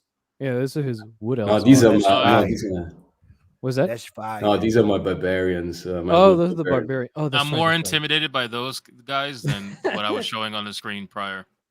No, because No, I saw no. the sketches. I was kind of. No, yeah, it's Right. ridiculous how they do this whole concept of Numenorians. You know what's even crazier? That armor, that picture you're showing of the armor right there, like the right hand artwork that some fan made is more accurate than this fucking piece of cardboard they're wearing that And their makes more helmets sense. stick to their heads like they're too loose. But the problem is, it's not just the armor; it's the No, it's overall aesthetic of the Numenorians. So they're massive. Bless you. They're massive men. First off, They okay? be up. They're like 8 feet tall on average, Yep. right? Yep. Huge Yep. motherfuckers. They will destroy anybody in combat usually. 7 to 10 feet And tall, actually. I mean, like I said, 8 feet on average. But then you 7 to have 9, yeah. so what's average? 8. God damn it. So let's, Okay, eight so then and a you- half actually. so then I you love have you guys. you have these guys that look like TikTok boys in armor. Like none of Yeah, this, look at them. none of this it's is completely sellable as a random new. how they look. Scrawny This is- bastards. I feel like it's they can break ridiculous. out in a dance at any moment. None of this is selling me on these guys are supposedly the most badass warriors at all existence at the time. Like this is not. You can't sell me on that. You know what I mean? The At a third on certain the point, left, I mean, at a look at certain him. point, you have to convince me. And if you're gonna shit on the armor, at least make the men intimidate. You didn't even do that.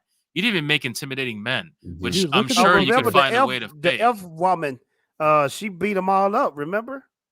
Yeah, remember she the beat 'em all up? Galadriel She beat didn't the even beat shit him out up. of All him. she did was use some fucking jujitsu move where she used her hand and Made him and made them And all go smirked into the around. cage. They were like, "Oh, okay." Right. She raised her hand. We clearly got to run Oh. in the cage for her, and then the fucking cage closed on its own. Which, okay, whatever. I guess you know. And I don't want to go back to it, but still, this comment is exactly what it is. They're the beta battalion. This entire Hey, Have y'all fucking. noticed too? Show But this picture Hypno, real you said quick, a good Hypno. thing. Have y'all noticed masculinity is gone in films too? It's been Totally. gone, man. Okay, so look at this picture right Been here. gone. This is a person that, after watching Rings of Power, felt it so necessary to make a Numenorian inspired by Peter gorgeous. Jackson's workshop. That's how they're Okay, supposed to look. this is Fucking gorgeous. one of many pieces of artwork of Numenorian armor. Okay, there's one that maybe looks a little more lore accurate. I'm trying to find it Lovely stuff. right now. Like this one right here is a little bit more. My lore thing Yeah, is, accurate. if you can, That's you very can't lore use accurate. the excuse. But look like a what lot Peter of people, Jackson did. a lot of He people were did a using the mix excuse of they that, couldn't make which the is well done. Numenorians bigger because of like human height and everything. I was like, that's bullshit. You have the magic of the camera. If you can make Lenny Henry into a hobbit, you can surely make some of these Numenorians into fucking 8 foot, 9 foot tall It's men. no You problem. can sell it. You know what I'm saying? And the thing is, they were Absolutely. lazy because they were lazy with the Numenorians and they Oh, were yeah. lazy with the elves too. The elves are terrible. They're also extremely tall. And fucking Galadriel was shorter than the shortest human there. Oh, It's like yeah, she no, was no, like no, a, she was you're- like a you're 5 crazy. foot 2 girl that you see in the club. It's ridiculous. Like, And who even- Look at the stupid. detail Peter Jackson put into that armor, man. I need see to find Think a of the clo- time, let me think of find the a time when it close-up was made shot. too. Oh yeah, Yeah. well there's let me see if maybe I can I mean, it wasn't okay. that long ago, but still, like that. Who is that? Bro, let me- Isildur? 20 years. I mean, this is fucking tiny ass image, but anyway, let me just put it this way. The armor right here, there were people at the time and even to this day that are Rings of Power lovers, which is kind of fucked up, that were saying, oh my god, but you guys praise Peter Jackson, but his Numenorians in that prologue, their armor is basically plate armor. And then I decided to personally take a detailed look at the damn armor, and guess what I found out? It's actually lore accurate. You know why? Because it's not plate armor. It's exactly as it was given in the description in the book, which is very vague, which is that they used chainmail and scaled armor. scaled, And like scaled little armor, plates, I right? searched the definition for it.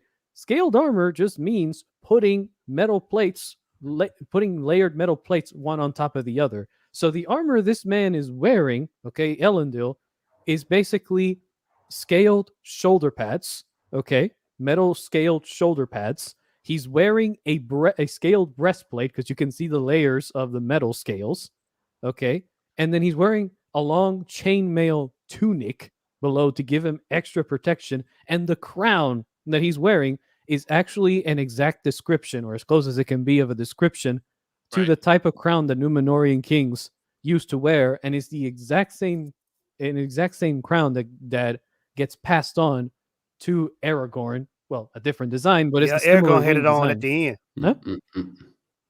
Yeah, Aragorn had the same wing crown at the end of the movie. Yeah, too. yeah. And what's crazy is, and Peter was so attentive to detail that even with Faramir's armor or the Gondorian armor, their armor looks very similar to their Numenorian forefathers because guess what? They were their ancestors. And Gondorians glorified their past. So, of course, their top tier soldiers, their elite soldiers that guarded the Pelennor fields and fought in Minas Tirith would be wearing armor that resembled their ancient ancestors as much as possible as inspiration to the But others. guys, I mean, one thing we have to understand: the craftsmanship and the passion that was put behind Lord of the Rings with Peter Jackson. That was like an immaculate expression of art. It kind of happens every 40 years or so because everybody on the Weta workshop was so dedicated and driven by that solely purpose of putting Tolkien's work, into real life pictures. And I know a couple of people who work there and say they've never experienced such a dedicated workforce like down there for this type of project. So it is impossible to reach that level, that peak of craftsmanship, of dedication, and of commitment to the art. But at least, we could, make sure like to pick out a niche, a nice storyline that we can kind of, play with, and creating, compelling characters in that world. And, again, it's about putting a lot of work into something you have to believe in. And these people nowadays, all these, I don't know, like they're sitting there, they don't understand being an elf. They don't understand the concept of a magician. They don't understand the concept of magic, like the real essence that lies in the word and how you can manifest something greater than yourself. So for them, everything has to be rationalized and made logic, because they're afraid of the unknown territory, of explaining something they don't have a clear concept of. For them, that's scary, right? Let's stay in the rational field. So where we put the rational field and everything that is tangible. And what is super tangible? Oh, races, right? So let's put it on the race field. Let's put it on this field. Let's make it very rational. Let's not search for the unknown. Let's make it very, and that's why they call it, we want to see the world today. The world today, that's what you want to see? Really? This shithole of a world, that's what you want to see right now? But the world today in a fantasy world of yesterday, it's like, doesn't make any sense. It doesn't make any freaking sense. Like, look at this glorious man. Look at this fucking glorious man that's supposed to be, sorry for the outburst, but this glorious man, Glorfindel, that's an artwork of Glorfindel based off the book depictions. There's like a bunch of these screenshots. But I just don't think they're going to be accurate. I think expecting a studio to be accurate to any sort of source material these days, it's just asking for too much. I think at this point, I mean, like, it would be a miracle. Look at and if they do, they're going to do it all in the beginning so they can bait people into it, and then they're going to switch up on you. And that's just what they've been doing. Look at the last. That's what they do. Last Look at Marvel. Just look at this shit.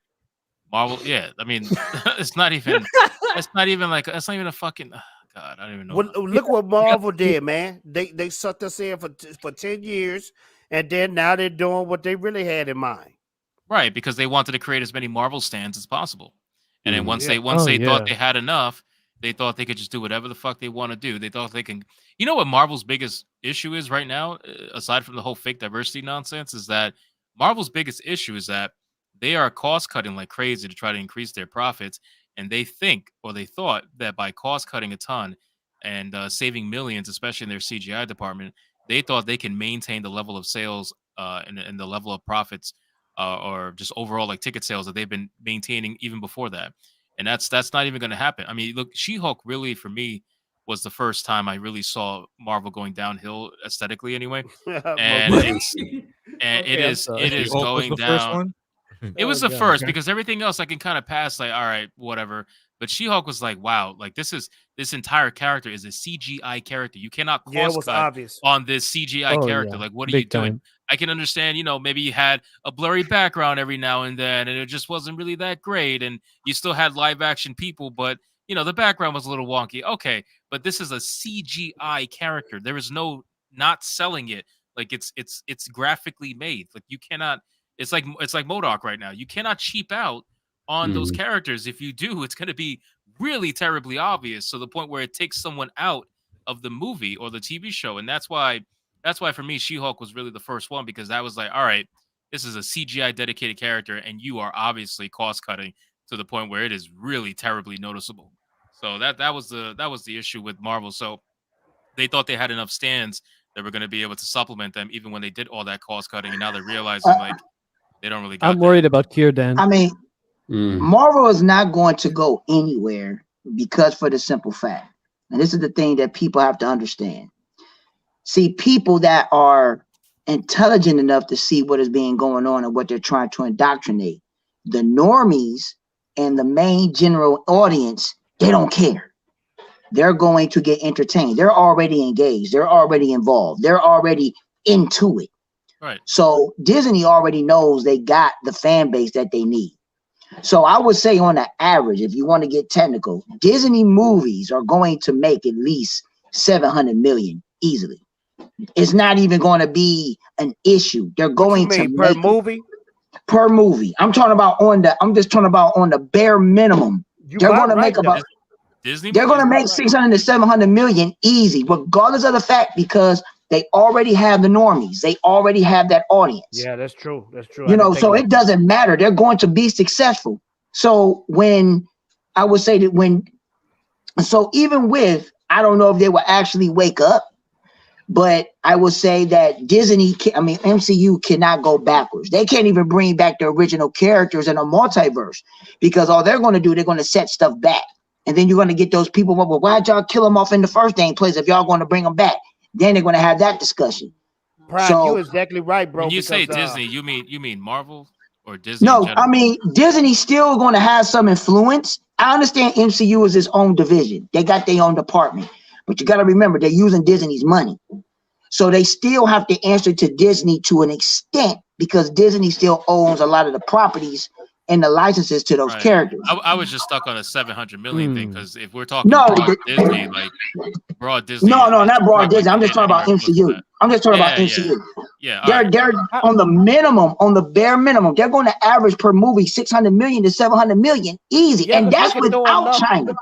Look at Thor: Love and Thunder. Even though it was a flop, it still made a profit. Yes, that's what I'm saying. They're going to watch it regardless. I'm done with Marvel, so I don't care. I'm done with it. The only Marvel movie I'm looking forward to is Blade, and that's it. But everything else, I'm done. I don't care for it, because I see what they're doing. So regardless of the fact, it's not they could be entertaining, but then at the same time, I see what they're doing as a whole. So Thor: Love I mean, and Thunder. You're exactly right, Prime. I'm looking at Wikipedia, and yes, I know Wikipedia is not legit, but the budget was 250 million, and in the box office they made 761 million. So, Prime, you're exactly there right, you bro. go. Well, you also got to account for two things. One, I know marketing and all that type of stuff, and but number if you two, look, what if a you lot look of at it people on forget paper, about. they still broke even or made a profit. A lot of you people, know? yeah, no, they definitely made a profit, but a lot of people, they look at that number and they try to shove the bigger number in your face without remembering you got But- marketing, which takes a huge hit, and you also got they don't get 100% of ticket sales. They don't even get almost, I think it's like 50 or 60% they get. So that number that's gets cut true. drastically too. But they still made a profit. Don't get me wrong. But when But you But look you at have to the look at it true- like this. You got to If think not- when they go to DVDs and when they go to merch, of course, and all yeah. that type of stuff too. Yeah. But I you would also have argue to remember DVD this. sales have been hurt by streaming, though. But you also have to remember Yeah. this, though. Marvel doesn't have to market their stuff like they used to. They don't have to. They don't have to market it as hard, because once people see Marvel, they're already sold.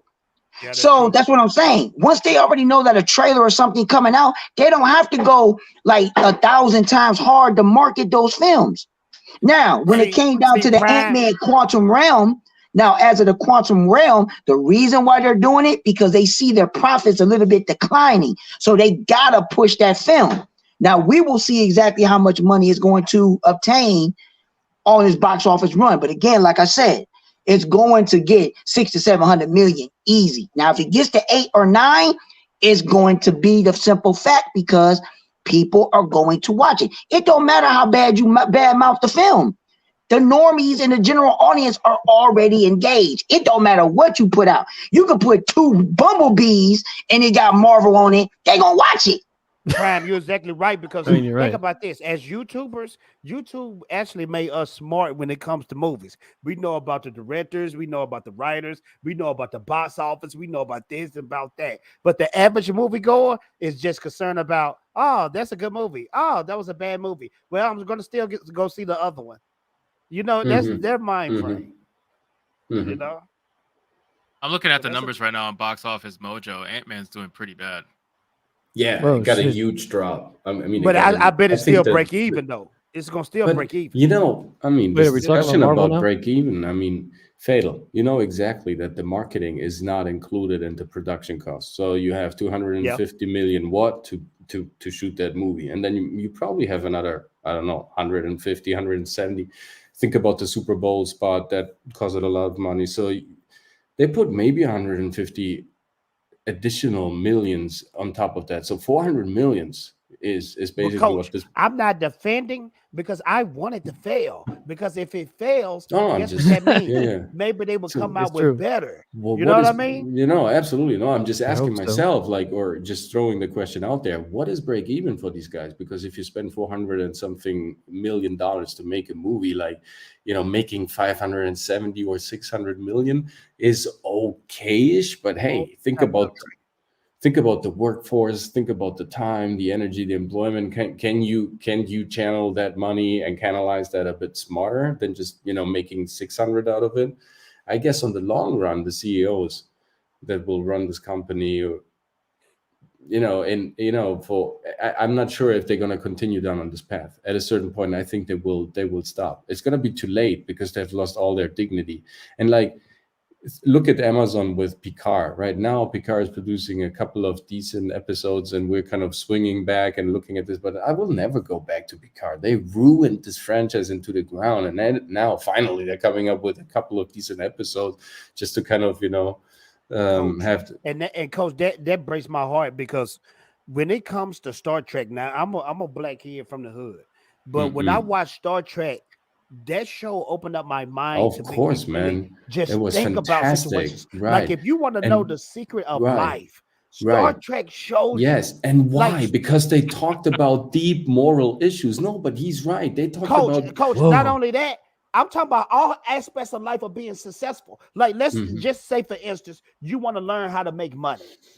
You can learn from the Ferengi, which is Oh, an alien no. race. It's all about business, That's and so they show true. you It's step like a from step giant how archive. to No, make you're right. money. You're right. That makes Like sense. it's no other show out I there love it. I that's love like it. Star Trek, and they It's true. ruined They it. teach you everything and all the ethical implications that you will face in life. And sometimes you have to ask yourself which road I have to go down. And if I choose to do the wrong thing to serve the greater good, all these questions are encapsulated in the Star Trek storytelling. And that's why it's so beautiful. And then you have great actors doing it. And when you tear that, apart because you want to insert just characters to serve the purpose, but then they turn out to be unlikable. So I ask myself, so you want to see yourself as an unlikable person? Is this how you want to come over? Oh, I want to see myself in those movies. And look how they portray you.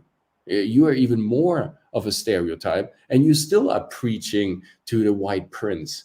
And why is that? Because the kids, they want to, like Prime said, it's about the kids. They're targeting the kids when the kids are walking home after That's it. school, and they ask themselves, like, why is Ariel now black? Oh, because the white guys, they owe us. It's like, why do they owe us? And what has that to do? Because they treat us bad, and now so they are giving us now the permission to have our own ownership about our lives. So it's still catering up to them. They're still in control because now they're giving permission because they're admitting their guilt. So that's a smart move to still stay in control by giving fake ownership and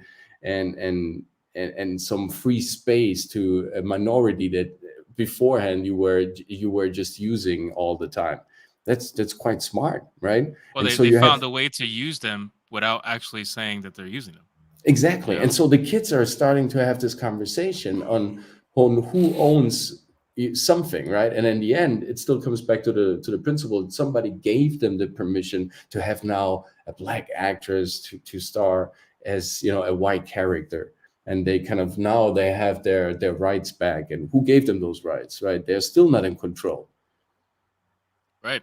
And that's the problem, because a lot of people, and I saw some people in the chat are like, oh, all of this is like sloppy seconds, and that's the thing. People are perfectly fine with that. They think that if we can finally see ourselves, it's such a simple fucking way to think. This whole like seeing ourselves mindset. I just don't understand why the person's skin color has to match yours exactly for you to be able to see yourself in a character. And then what's even more insulting is that they come around and they say, oh, it's a fictional character, the race doesn't matter. But then there's no consistency with that argument, because you say it's a fictional character, the race doesn't matter. So when I tell you to race swap a black character, all of a sudden you want to say, oh, no, Right. you can't do that. That's the blackness is inherent to the character. Like you can't do that. And I'm like, why Man, not? You just said it didn't matter. So does it matter? Maybe it's Or does it not arrogance. matter? When I watched Maybe. the Ninja Turtles, and I want to be Leonardo, Do I you need like- to make Leonardo black Yeah, so I basically. can see Yeah. myself? Yeah, black no, you So I do. can see myself here. Yeah, it has to be black. And that's the only way you're gonna be able to see yourself. And this it's is funny. I'm also trying to think. how they We got cut a us black off fade elf from anyway. Like we can't get any Right. lower than that. Like a There's fucking turtle at this point, Jay. with It the doesn't green matter. man on his plate on his chest With his a arm. with a weird fucking breastplate and decides to do a freaking capoeira fucking kung fu attack What on the an fuck? orc that has metal plates on him, like as if that shit's gonna kill it Dragon or Slayer, hurt it. me and you both know, man, they could have made billions on top of trillions of dollars if they would have did Rings of Power the right way. You know what I mean? Mhm. They didn't want to do it right. No, didn't wanna fuck do no. it. Girl power all the fucking way. No, 'Cause they didn't fuck want to it. do it right. No, they they didn't didn't. wanna No, do it right. obviously not. No, and no, they were and with the lying to us by all-female telling us, directors, no, we they're were always screwed. coming back to the books, always coming back to the book. That's Yeah. what they said. Yeah, we're going back to Like- the book, going back to the book, guys. Yeah, Well, that's yeah, why I yeah, said be sure. careful with how these guys are talking, because they're talking the exact same way that Oh, yeah. that Amazon was talking when they started their nonsense. No, you got a point, man. I mean, from the films, ever since Last Jedi, I think it started with Last Jedi when everything started getting real woke and SJW Yeah. and all that type of stuff. The dark From days. that point on down, you haven't gotten any classics or masculine films or just really great storytelling type films. Now, it's gems out there, rare gems, but I'm talking about as a whole in Hollywood, you just been getting nothing but crap. Right?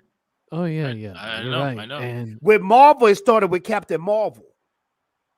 That's when they Yes, it started did. doing the Mhm. SJW. Yeah, it did. Well, type because stuff. with Yeah, yeah, Captain yeah. Marvel, they tried to make her the most powerful thing ever, Yep. with no backstory leading up to her whatsoever. And they And even they told her shoved to it in your behave like face. this in Yeah. interviews. Yeah. They told Brie Larson, you have to tell that you are the strongest now. And they were actually clashing against each other sometimes in the interviews. It's like, so correct. With Crims, DC, it started with Harley Quinn, the Harley yes. Quinn movie. Yes. That's you're when right. they started. Yeah, the Yeah. Harley Quinn movie. I think the inserts, they began way before. It was little details here and there already, like in 2000s. They were starting to kind of Yeah, it was little stuff, but I'm talking about with these movies, it was just full hardcore. Right. Yeah, it's when it went Yeah. full speed for all But these. the inversion of this what we're seeing right now started a long time before. And Let's like I let's- said, Let's switch up. Let's switch up to something that's going to make a lot of people happy and upset at the same time. Let's talk about Mm. something that was done right for once. Oh, really? Something that was done right for once. let's see. A prime example of what happens when you do something right. Oh my about that? God! Praise the sun for crying Bro, out loud. Yes. Man, that's This- a lot of this money is for a- a video. Is that a video? That's a video game, right? In the Yeah. first So, 2 weeks, so yes. Hogwarts Legacy in the first 2 Jeez. weeks of it being out made, I think, almost as much or more. By this point, it's more than Black Panther, but more than Black Panther. Like, That's more than movies. Box more than office. more than movies, more than anything. Like, this fucking game has destroyed everything, everybody that tried to cancel it, everybody tried to boycott it, and this is only 2 weeks, bro. It's only 2 weeks. It hasn't overstayed its welcome like Black Panther in the movie theater, because they were desperately trying to bump It the made numbers. as much as Elden Ring in the It made first as 2 much weeks, as Elden Ring in the first 2 weeks, which is That a big deal, by wild. the way, Jay. Very big, Big deal. deal. In gaming. This is rarely seen. This is like It's rarely seen. Yeah. this is like Lord of This is the a- Rings this is a trilogy. billion-dollar game. earnings. It's Huh? gonna be a All billion-dollar because game. the Yeah, it's author disagreed with a certain group, right? Yeah, a I certain wouldn't say group. it's all because of that, because this game was gonna do well regardless. Oh, But I yeah. think out of those 12 million units, probably a good maybe 2 million of them are hate buys. You know, in the sense that people are Yeah. like, all right, well, you say I shouldn't buy this because I'm gonna be a phobe or whatever. Okay, I'm gonna buy the game, and I bought my nephew the copy too, and I bought my niece the copy. You know, like I think that's what it Mhm. became. Those people who probably would have bought the game for themselves, they definitely bought the game multiple times for other people who they knew. You know, it's amazing. And I think about this, and I'm like, wow, when you see a game like this, or just anything like this succeed to this magnitude, it goes to show just how little power those people have, and that's why they hate it. That's what drives them insane. You know, Yeah, Yeah, I have 850 the million is Hogwarts more than. Legacy game. It's pretty good. It's pretty good. Pretty Yeah, it's a it's good fun. game. I didn't It's even a give it a fun perfect game. score. It has its issues, without a doubt. Yeah, of course. But- Man, some of my Dark Council buddies, they going crazy over this game, man. That's all they talk about. Hogwarts. No, it's, Isn't it's Creole, a good, isn't it's a Creole good Queen game. like a big if you, fan? yeah, I This think the thing she about is. me. I'm a Harry Potter hater. Not for the reasons that the haters out there. I just can't grasp the concept of fighting like this with wands. You know, back in the Freaking day when I Jay. was coming up, when I was a child, the only people that had wands was the fairy godmothers, wasn't it? Wasn't the fairy? This ain't your normal fairy godmother, man. I mean, I can't This ain't take your people mama's fairy seriously. No, godmother. over here it's normal because you have the druids, and the druids Yeah. are the old shamans But that you were know- all. Yeah, no, but I get you. I get what you mean. Coach, Yeah, it's kind Coach, of a Dragon Slayer, help bit no. silly. What? It's fantasy. When I People I think- adore fantasy. People No, adore but fantasy. Prime, listen, Prime. From where I'm from, I'm a token head. When I hear wizards, I'm thinking staffs. I'm not thinking of wands. You know what I some do mean? use staves, but it's very rare. I mean, I just can't take it seriously when you fighting like this. Mad Eye Moody. Yeah, this is is like- but a like- staff it's too cumbersome. It takes too much space. A wand, you just fucking pull it out and you assert makes- your dominance through spells using your magic If wood. you have a lot of magicians and you would have a lot of staffs, that would just look Yeah. silly over time. So that's why they No, would use man, them. staffs Yeah. is like But I Rambo get you, mode to man. me. No, I It's totally like Yeah. get Rambo you. mode, Coach. It's like Rambo mode. You It's not pull only out that. the- I think by having wands, it allows the wizards to be able to kind of mask in with the humans. They You can don't hide. even You need can to hide use your. You can wands. hide your wand. And plus, I no, think if in you Harry see me Potter, walking down the street and I'm supposed to be the baddest man and I got a little baby wand in my hand, are you gonna laugh or what? I mean, I might You'll laugh laugh. until you cast the killing curse, and then I'm not gonna Yeah. laugh anymore. You know Yeah, what you'll I'm be- saying? You'll be dead. Like Right. there's I'm there's fighting some like this, people. look. You never gotta. never judge a book by its cover, man. You need to look at some of the Death Eaters, and you might not Yeah. laugh. You know, No, you're probably and, you're thinking of Harry Potter. You're not thinking of Yeah. like the crazy shit. no, yeah. Well, you and, know, I think Voldemort. Now that's the only thing that piqued my interest when it comes to these movies, and I just can't get into them. But I do like Voldemort. I hope I'm saying his name right. Voldemort. Yeah. I love the story behind him because wasn't he born from a curse from his mother? When his mother like trying to give a love potion to somebody, His and he mother gave him. Yeah, you're right. His mother gave a love potion to a Muggle, and so he's basically Mhm. a half a Muggle blood. He's half-breed. a Well, mud he blood, was bo- basically, right? wasn't he No, born half-blood. pure evil though? He was born pure evil, right? No, he just basically. Again, I'm not super No. known into the lore, so anyone in chat or maybe you might want to ask he Creole was- Queen for he more was details. It's born more. very It's far. more without a. Yeah. It's kind of like being born emotionless, sort of a thing. Like, Yeah. he See, didn't now have. that's He dope. didn't No. have a method of Compassion. how do I want to put it? There like was compassion. no Yes, there was no compassion in him. He See, could that's not dope to me. feel. I like villains like that. It's like a I wanna blank in see a Warhammer 40K. hardcore, emotionless, violent villain. Because You when know? you see Yeah. someone like Draco Malfoy, who tries to be evil but really is kind-hearted, deep down, and See, he's still he a a boy. Rudy Poo, ain't he? He not a legit villain. No, exactly. never these Death, was. these He Death just- Eaters. Yeah, When you Malfoy got just somebody did what he like was Darth told. Vader, who you could be talking to and you say the wrong thing and he choke you out and kill you. I love Mhm. villains like that because villains like that makes the hero better. It makes Of the course. hero dope. Yeah. Yeah. Right. So So yeah. that's probably Mr. why people Fun. love Harry Potter so much because the Voldemort character is so dope. Like as a villain, he's emotionless and yeah. Well, that's No, why he if also you look at dominates him everyone. compared to his Death Eaters, right? If you look at him compared to his Death, yeah. the only one who you can say is very close to Voldemort is Bellatrix. She's the only one that is Really capable of being truly evil to the point Right. where nothing really phases her, compassionate wise. Almost every other Death Eater has a weakness, and the reason why they're Death Eaters in the first place is because Voldemort exploited that weakness to make them turn and serve him. Kind of like Lucius, he's very scared for his family, so he ends up becoming a Death. Obviously, he's a very greedy person, very Slytherin guy, Right. but still, at the end of the day, Voldemort. Well, he's a pure blood obsessed dude, right? Basically. Yeah. But see, right? that's But still, good, though. if you threaten his child, he becomes a bitch real quick. Essentially, Oh, yeah, if yeah. you threaten Voldemort, if Voldemort had a child, you threaten him, he'd probably kill the child right in front of you. Be like, what now? You know But what I'm see, saying? that's like the That's the mafia difference. or like any villain. The most ruthless, uncaring person is always the leader of the group. So that Mhm. makes sense. That makes sense. Right. But No, yeah, yeah. I like the Voldemort character, but I just can't get into it. It's just I don't know. It's just to me, it's kind of boring. The Yeah, Harry but I Potter movie's totally boring. get you, man. It's in the end, it's of course based. The backdrop is this Anglo-Saxon kind of stiff Oxford British type of university of the dark arts, and so it has And its Harry got silly that character. look, coach. He got But that nerd, like Mhm, the mhm. stereotypical nerd look. Right, It's just right. nothing It's appealing true. about Harry to me. Now I could be wrong because I don't know much about the lore, but Harry His Potter just personality is Oh, what's that appealing to him is his personality, his loyalty to his friends, and the courage that he has is so immense that not even the Dark Lord terrifies this man. He basically is, if you will, or becomes eventually this beacon of hope for all wizards that Mhm. are against A beacon of Voldemort's light for sure. supremacist Yes. ideology of purebloods Harry only. Harry Dragon Slayer, I Potter. believe you.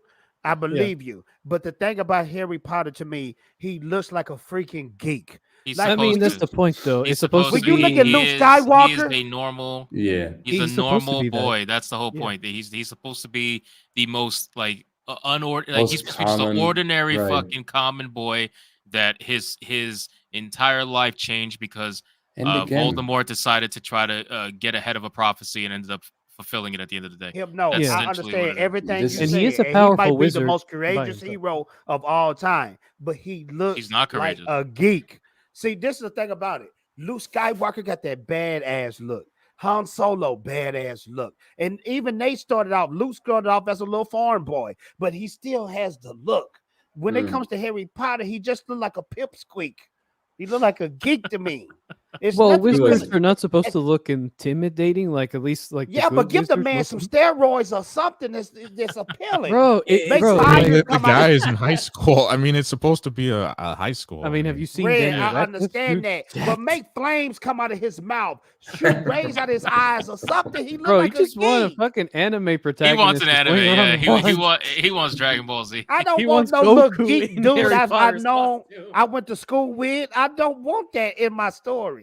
I want the guy to make people heads pop off their body and stuff like that. You know? Aren't the, isn't that what the Jesus. potions and Expecto Patruda's for? Yeah, but Wait, what? did he take a Expecto potion for when he what? get ripped up like Said Arnold Expecto Schwarzenegger or Patronus. something? You Dude, know what I Jay, mean? Jay, Patronum, bro. Jay, I feel like you watched or read. You probably watched The Sorcerer's Stone, and then you stopped there. I think that's what it was. No, probably. Yeah, I I remember stopped when I there. was I in got bored. school. I never forget this. We had the book fairs at the school, and I'm trying to think. I might have been in the 6th, 7th grade.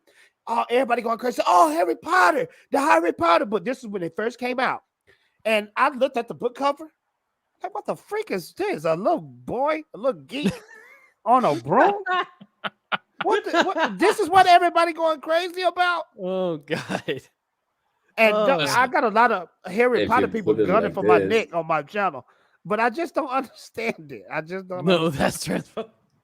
It might not be for me. And then I look at let the me call new. out the super chat. Oh, I got you. Hold on, time out. Z90, $50, man. Thank you so much. I appreciate you, Z90. Ooh. Says, I'm a 52-year-old white dude, and I love the Blade series. Loved Wesley in it, and would not want Heck yeah. Blade race swap to a white character because then it's not Blade anymore to me. And I Well, mean, that's Z90, they tried that in the last Blade movie. Remember that they were trying to make Ryan Reynolds take over. Oh, yeah. yeah. Blade is not. I have no faith for Blade whatsoever because I don't either. it's way too many reshoots. E.T.'s They're over. all over the place. That thing's in development hell. I think they only Right. just now finally started shooting. That movie is going to be so fucked Mhm. in many different ways. I could be wrong, but I highly No. doubt it's going to be a good movie. But thank you, You're not wrong, Z90, for the $50 super chat. I appreciate you, man. Give us a little cheer here. Thank you so much. Yeah, like, Man, but I just what's that? Another artwork? Yes, man. Oh, was that? That's really that's detailed. dope. That That's one. another dragon. man, right? did you just do that? Yes. Yeah. Bro, gotta is you understand. like Leonardo da Vinci and No, man. Stop it, man. Bro, he Yeah. just does this whenever he feels like it. You gotta understand, Right. like, Coach is basically the dude that in the background when he's not talking, he makes masterpieces and then goes like, Yeah. Look, I know this is shit, but here's my take on it. What do you Yeah. think Just about it? made It's a like, masterpiece, man. bro. yeah, Thanks, and, guys. Yeah. and then I just and whenever you hear me being super quiet for long periods of time, is because I'm trying to make You're a freaking creating meme in memes, real time, right, man? which is ridiculous. Always working and No, perfecting the yeah, craft and giving people entertainment. Thanks for the super chat. yeah. But Dang, yeah, bro. let's go back to Hogwarts Legacy. So Yeah. Yeah, yeah, what were we talking about? the whole point is that again, this proves what happens when you respect the source material, even slightly, dude. It's like they Mhm. got trans people in this game. Like if the trans people would pay attention, they probably. I mean, now they realize it, and now they're trying to actually get mad at the fact that there's trans people in this It game. sounds kind It's of so sus weird. on that one. It's I'm like still, you got mad because J.K. Rowling is supposedly They just transphobic, need a reason to be mad. and then Yeah. this game that had nothing to do with J.K. Rowling includes trans people and also the ability to create your own trans character. And then you find out about that, and now you're mad that that's in the game, and you want to take it out because it's transphobic. I mean, I'm lost at this point. I just don't know. Like, Well, what I found very funny and very interesting is the not only the backlash but just the witch hunts that were going on, and a lot of people were saying on their channels, I'm not playing this game because I don't want to get Mhm. bullied or canceled by the people that right? support the channel. So basically, the people that are streamers or they have a quote unquote liberal audience, they have to do the whole sanctimonious bootleg just to save their channels and save their audiences. You know what I'm saying? And you know damn well those streamers are playing the game off stream. Oh, of oh course. yeah, Of They're course. they're not all making playing the money out game of off it, stream. but They're like, Of this is the course. best game ever. And then when they get on the stream, they're like, yeah, I Yeah. can't believe they it's allowed such a terrible. transphobic game to release, guys. It's Yeah, ridiculous. It's so super crazy. sexist too. The Amazing. fucking herbology teacher is like a freaking model for some reason. Like, oh my god, why did it make her look so feminine and so approachable? Like that's And freaking the funny fucking thing weird. is they try not to name the game too. They're like, oh, that wizard game. You know what I mean? Oh Like yeah, you can't that just say wizard. Hogwarts Ah, Legacy. right, If you No, right. because hate they're something so pussies. much, don't you want to just say the name of the game you hate? I don't know. No, because they're pussies. You already know the answer, Hypno. They're pussies. Okay, they're it's just messed up. And at the end of the day, like These it's people a hate Harry Potter game. competition. Of all the fucking things you could get mad about, it's Harry Potter. Like there are Well, they're games that not mad at Harry You won't. Potter. That's the thing. No, They're no, no, I mad no. at mean I know J.K. it's Rowling. J.K. Rowling, but what I'm Yeah. trying to say is like when you think about it, okay, at the end of the day, they're raging over the Harry Potter property, which is made by her, but on a project that she had no involvement in whatsoever. Oh Like yeah. absolutely no involvement. They're freaking mad. And yes, you're right. She is also a redhead. Okay? And that's a hilarious thing because they went after her. They're like, "Oh, if you buy this game, you're giving money to J.K. Rowling." I'm like, "You guys have no idea how this licensing shit works. She got her money already, bro. There's no like she has her money. They paid her already Yeah, before the game even came out. She She agreed to a is certain rolling on XYZ it. amount. They gave it to her. Like you're not boosting her money. She's already a multi fucking millionaire, billionaire, whatever she is. You Yeah. kidding me? She's And then richer than the like that king. video that I played on the last stream where it was talking about you're worried about this game, but you're not worried about the other shit you can make a difference on, like her contracts with Nintendo, her contracts with the theme parks, all that stuff that makes her more money than this game ever would. And you're focused on this game. Why? It's because it's easy. That's why they focus on this game Yeah. because it's easy to go on Twitter from your iPhone that was made from slavery in China, and you can go online and talk about virtue signaling and how bad it is to play You're this right. transphobic game, right? And you could feel good about yourself. You can kick up your feet at home with your latte from Starbucks, with your Ukraine fucking socks on, and you're just like chilling. And now your activism has been done for the day. It's easy. Bro, It's that was easy very activism. specific. Like, But damn, Mhm. that's that what it was is the because That was that. specific roast. I used to drive by. I used to drive Yeah. by my. There's a house Mm-hmm. by my job, and this motherfucking house, and I pass by it every day. Has a fucking Ukraine what do you call that? Like those things that go in the lawn, the cardboard fucking whatever poster signs, Like a flagpole, you mean, or something? oh no, like those Dollar Tree signs that you put into the Oh grass. yeah, yeah. Like Yeah, a massive Ukraine a one. ground post. Like, well, that's a Oh, You know, Wow. it's Oh just. wow. But those people who are like that, they're the ones who are complaining about games like this because it's easy.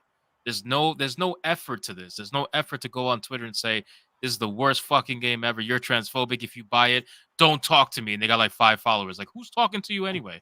It doesn't matter. You know, the whole point. But again, people try to get ahead of the cancellation, and that's what it is. Like on the entertainment, the streaming side of things, and the YouTuber side of things, you can see who's trying to get ahead of the cancellation and who just doesn't give a fuck.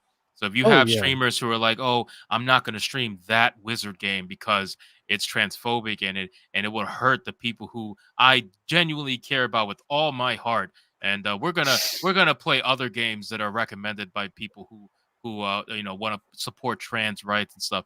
You got those people, right? They're full of shit. And then you got the other people like myself and others who are just like, I'm going to play the fucking game because I want to play the game. It's a good game. You know, it looks good anyway. And then I found out it was actually a very good game, but we all had a good time playing it. And that's it. Yeah, I had a good But time. they playing it. hate It was seeing you great. have a good time with it. That's what it is. Because they're Fun miserable. police.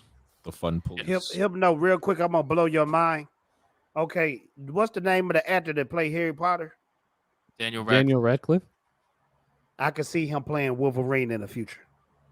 He could. He would have to get more jacked than he already is. I mean, the dude. Get the him dude jacked brags up, about- and he'll be the perfect Wolverine. I mean, he works out a lot. The only Perfect, thing, the though? only way he can get super jacked up is if he took a bunch of PEDs. Well, I mean, that's like, what they shit. take anyway.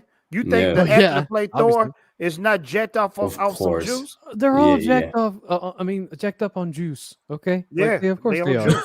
You said jacked off. I fucked up. Okay, yeah, I had to correct myself. Jacked off. Canceled. Jacked off on juice. It's No, he nice. didn't. That's- He that's a said bad jacked sentence. They My off. probably bad. did. They were That's a filled with horrible sentence. testosterone. They had to put It's it out. beautiful. Red didn't say anything for the last 15 minutes. Now he's Now he jumping just in. claps That's back. very But telling. Daniel And- Radcliffe, Yeah. you get him jacked. Pause. He would definitely be a great Wolverine. He would be a great Wolverine. Yeah, but I still wouldn't trust Disney Marvel any more than we already do. Because we still like it doesn't matter if you get like let me put it this way, it doesn't matter if your puzzle piece has about 500 pieces that you need to assemble, even if you assemble it correctly. If you don't have a table to put the pieces together, there's no point in gathering all the pieces. You're Okay. definitely right. It's Yeah. funny that this is called Hogwarts Legacy. It's Yeah. clear that Disney, Star Wars, Marvel, DC, none of these people are concerned about the legacy anymore. No, They of just- course No, not at all. They don't care about coming out with True. crappy films, and I think a lot of times they know they're coming out with crap. I just think at the end of the day, it's about the message, and it's also about division, dividing. They can Oh, it easily is. make films and content that brings people together, but they don't want to do that. They Well, want to look, stick to the, those same people who were mad at Hogwarts Legacy are now mad at Atomic Heart because they failed. They failed at Hogwarts Legacy, so now they're trying to go after Atomic Heart. That game, Atomic Heart. You Yeah. aware of that? I didn't know. No, that. I did. I'm not really a gamer because this when it comes bullshit again with the because when it comes to games, these games are too fun and it's too addicting, and I can't do that with my life. I got too much going on in Atomic my Heart life. is a game that's very, very Russian focused. So now they're trying to say if you buy this game and play this game, you are against Ukraine and you're not supporting Ukraine. And That's the all game this you're other- playing right. of course it yeah. is. That's the Of one he's course it playing is. right now. Any game that these crazy people say is you're an Isterophobe, Hypno is literally like a fucking surface to air missile. Just jumps Oh, straight man, into hey. it, giving no No, we're fucks, on it. Heck and We're yeah. on it. destroys everything. and That's how the destroys Yeah, Bigot why Army not? was created. No, man. yeah, The exactly. Bigot Army was created to counter fucking idiots like this, man. Yeah, except People who I don't complain play about because the I'm most not into minuscule like thing. yeah, I don't play because I'm not like into first person games a lot. Now maybe my mind can change once I I finish. still have a Mark freaking Wicks. PS3. I'm not even on a PS4 level right now, let alone Damn. a PS5. You know, Bro, Yeah. just get a good gaming laptop and you're all set. Like fuck I consoles. thought about that. I'm I a thought about that. console. I'm a fucking PC master race. Okay, come at me, anyone that says otherwise. Okay, My friend Abu Naz, he told me I need to go PC. I need to go PC. PC Not is the political man. correct. Not political correct, but the Yeah. tech PC. Yeah. yeah, PC. And master again, race. but with Atomic Heart, people Yeah. are missing out on a good fucking game. Like I don't understand these people who are so angry at life that they're willing to miss out on such good stuff simply because somebody told them to be mad. And that's the whole thing. Like, you think these people really go around their daily life talking about how all this shit upsets them? No, they work their 9 to 5s. They live normal, boring lives, and then when they get home, they strap their fucking socks on. They get ready to be activists online because that's what gets them off to the day. That's their fun. That's their Yeah. fun. It's not. Yeah. It's not That's the watching only TV pleasure they get. anymore. It's not. Yeah. It's not. And it's not. Video games for them anymore. Now it's like, what can I be offended about today? What can I The only hashtag? way What they feel. hashtag can I join today? I mean, these are the people Oh, that God. I guess in high school they were very, very popular, but then in college Yeah. they've just found out that they are nothing special, and now they need That's a something to good fall point. back on. Oh, Mhm. wow. You're Mhm. right. That's a good point. Holy crap. I never thought of it that way. I think they were never popular in the first place. I think No, they have because I power. found out like some Yep. of the people that I went to high school with did become social justice warriors after high school. Some of them, Wow. they're like basic nerds, but like some of them are like, they were popular in high school. Everybody was like, "Oh, I wanted to be them," and all that other stuff. Then come out of high school, they're like, "Shit, I have nothing. I need Yeah. to I feel agree. something. Yeah. I need Oh, to have wow. attention." Yeah, Yeah, but need to yeah, you feel yeah. know, something. I need to these see myself. guys, you gotta understand, it's not that they are looking to be social justice warriors, is that the only way they can feel some sort of it's like a fetish, they only feel sexual pleasure when they're trying to make everyone else's lives fucking miserable. But well, that's what they think they're trying to do, but in reality, they just look like complete idiots trying to boycott games that literally have nothing to do with their crazy views on the current political climate or whatever the heck they're talking about. I Because it's think these always some people random just crap. lost leverage in life. They lost Yeah. self accountability, and they want to gain that back. And they're ferociously looking for some sort of leverage and ownership in their life because they feel like they're lost in this sea of different opinions. They really don't know where to stand because the strategy that you're talking about, Red, is true. Like in college, it worked out to kind of be the little flag that is flapping according to where the wind is coming and blowing from. But then at a certain point, people realize when you don't have like a grounding, an anchor, somebody who you really are in life, then they don't believe anymore. They turn their backs on you, and now you're all alone. So this is one of those channels where you can get some accountability back into your life and some ownership, and where you can feel like, I'm still somebody. My opinion still counts. I'm fighting for something. Yeah, That I was think these very people deep. really want to feel. I They mean, want to like, feel as if they're able to make a change, even if, truth be told, they. But again, they want to make changes that are going to reflect how miserable they feel. It's not like they're really trying to make any positive change No, no, because no, of course not. anytime something super positive is going down, they don't want to be a part of it. Like when I was Yes. streaming Atomic Heart, people were having a fucking blast, but they don't want people to have. They don't want people to have a blast. They don't want people to have a good time. They want everybody miserable like them. They're home alone, right? They're home alone. They can afford the luxuries of modern day United States. And at the same time, they want to talk about being oppressed. They want to talk about other people oppressed, how the world sucks, and they want to bring people down. That's And it, basically it. it's a funny thing that happened to a friend of mine and his wife. This actually occurred. They've been to San Francisco. They're from Austria. They're both actors, great people, a bit older. And so they, just walked around Hyde Street and they went into a cafe in Frisco.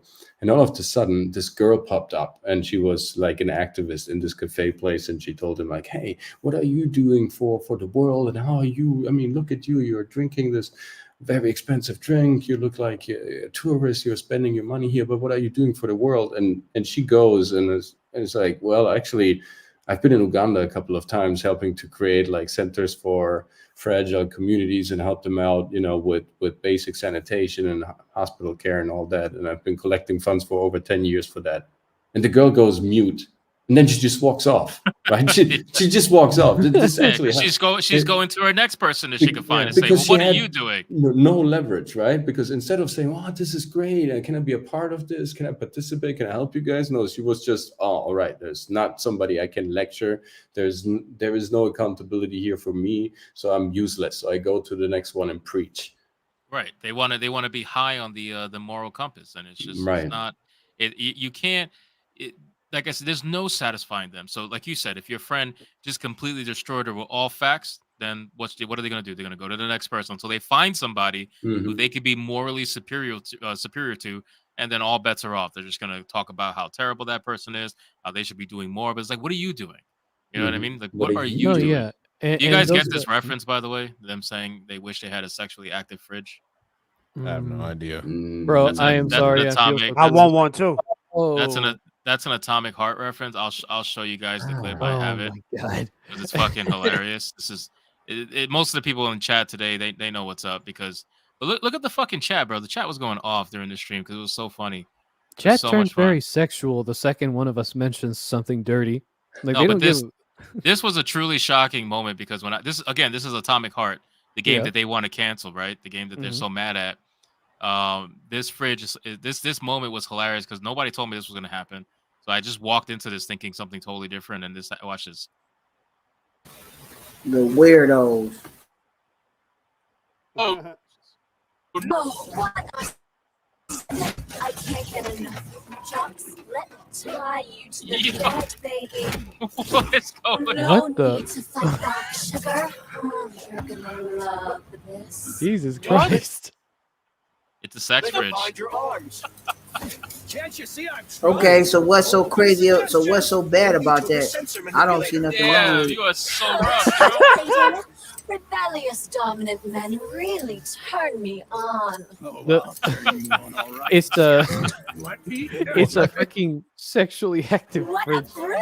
Oh, I love tough guys. I'm on fire. Closer! I can't reach her. Yo, this is Kind of so yeah, you guys get the point. No, it gets even crazier, bro. Oh. But the point Well- is, again, people have such a good time playing. Like, this game doesn't take itself serious. Why are you?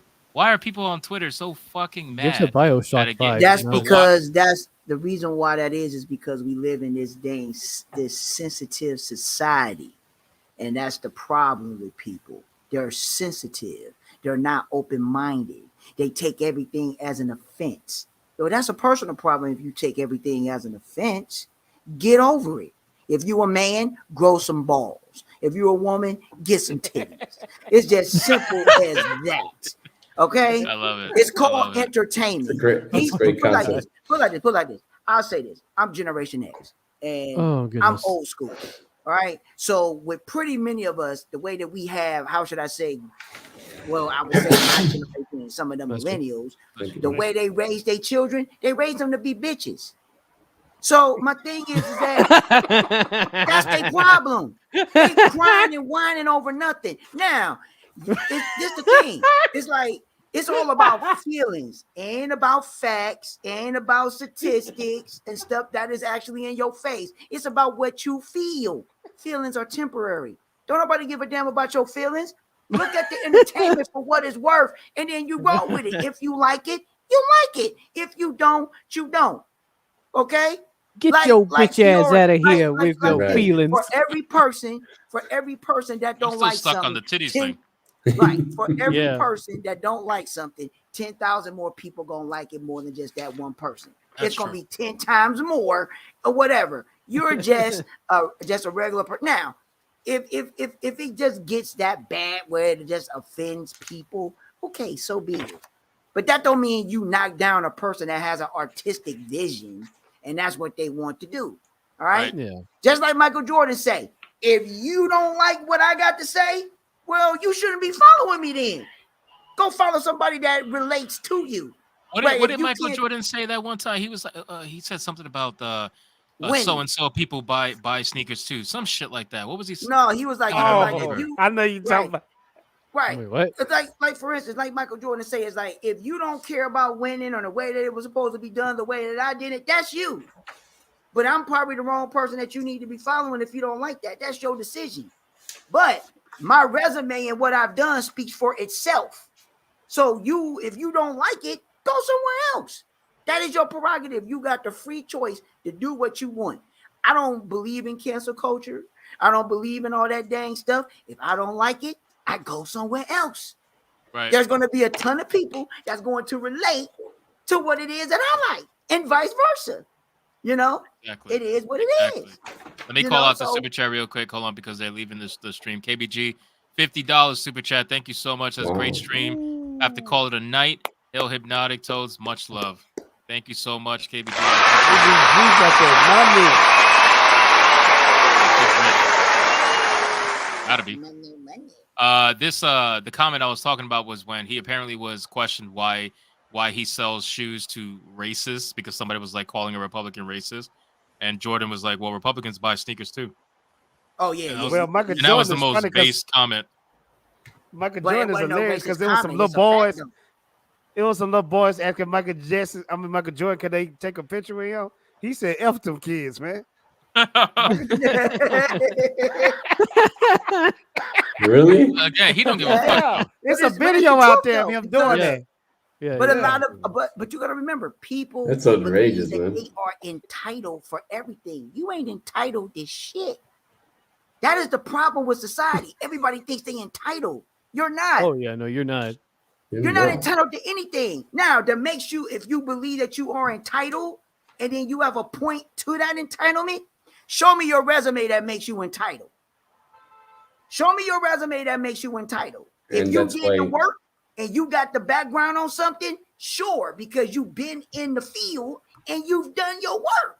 But that's But their if you ain't done shortcut, no Prime. work, you This ain't is their entitled to exactly. jack crap. They use Huh? cancel culture as an alibi for not having that resume. Now they can claim, the agenda that they are superior instead of showing the work, instead of showing the portfolio, instead of showing the volume that you've created. Now you can come up and say, "No, I didn't want to create any work in this toxic environment. Now, first we have to get rid of the toxic environment, and then I can do the great work." That's a great excuse for not having done anything in your life, right? You always claim it to someone else. But that's what it is. It's the people who never did anything trying to cancel other people for trying to do something. Exactly. Hey, it is. Hey, all I can say Perfect. all I can say is it is what it is. It is what it is. It is what it is. Hey, It is what it is. but pretty much it's entertaining to me because a lot of this stuff is laughable. It just is funny. It's funny. It really is. It's funny. So, but at the end of the day, But it's also a bit dangerous, unfortunately, because if you destroy culture, mythology, and everything that is valuable in terms of moral explanation of valuable metaphors that explain a certain conduct in life, a certain tendency, how you should react and how you should, perceive life as the beautiful adventure that it is, then you create dangerous human beings that all of a sudden can't deal with this, dark moments in life anymore. Because guess what? In real life, it's not enough to claim a race, a color, or anything to be right or not, because there you have to prove for yourself that you're worthy. And that's how you get your contracts. This is how you strive. This is how you thrive ultimately. If you don't solve any problem in your life, your company, your service won't get any better. So if you're not searching for problems, then you don't have a quest. Then you don't have a mission in life. What is it? Ultimately, we're searching for experiences. And what are the experiences? Most of the times, experiences are also problems. Right. Do we hate life for that? No. In the end, these problems make us stronger. They build our character, and they are accountable for our stories then that we will tell all of a sudden, eventually. Remember then when I had this problem, I solved it this and that way. Now all of a sudden it becomes a pleasant story. And these people, they want to avoid this process of learning, of failing, of, getting hurt and kind of, realizing what they did wrong in the first place, reacting to that, implementing that and get better. They want to avoid this process. They want to get right to the winning product, just right to the trophy. And it's just not working this way in life. No, I agree. And another problem too is that we have so many people in entertainment that are so focused on anything other than entertainment.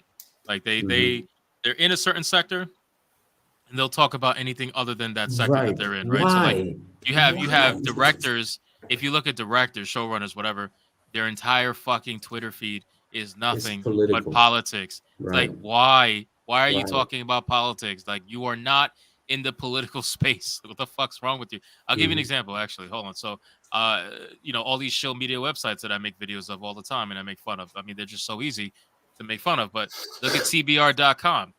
Why, if I go on CBR.com, which is supposed to be an entertainment website, right? Why, if I search toxic masculinity, I get fucking bombarded with God knows how many fucking articles. I can keep going and going and going. all talking about toxic masculinity. What the fuck does any of this have to do with what you're? And then they try so desperately to like tie it in. Right? There's like, oh yeah, no, we're totally talking about anything but toxic masculinity. But here, we're gonna put in all our fucking titles on multiple different articles that I can literally scroll down and down and down. And I bet you, if I did it with Kotaku, let me try it with Kotaku too. Just let me see. You know, you'll be surprised. Your websites like your CBRs and Screen Rants and all them, they're under the same subsidiaries that are owned by your Marvels, your Disneys, and all that type of stuff. Why do you think these little websites get all these big actors on their channels to do videos and interviews and all that type of stuff? It's the same company, man. Yeah, they're all. It's like the like we say all the time, how actors and actresses, they're all saying the same shit because they all use the same PR team.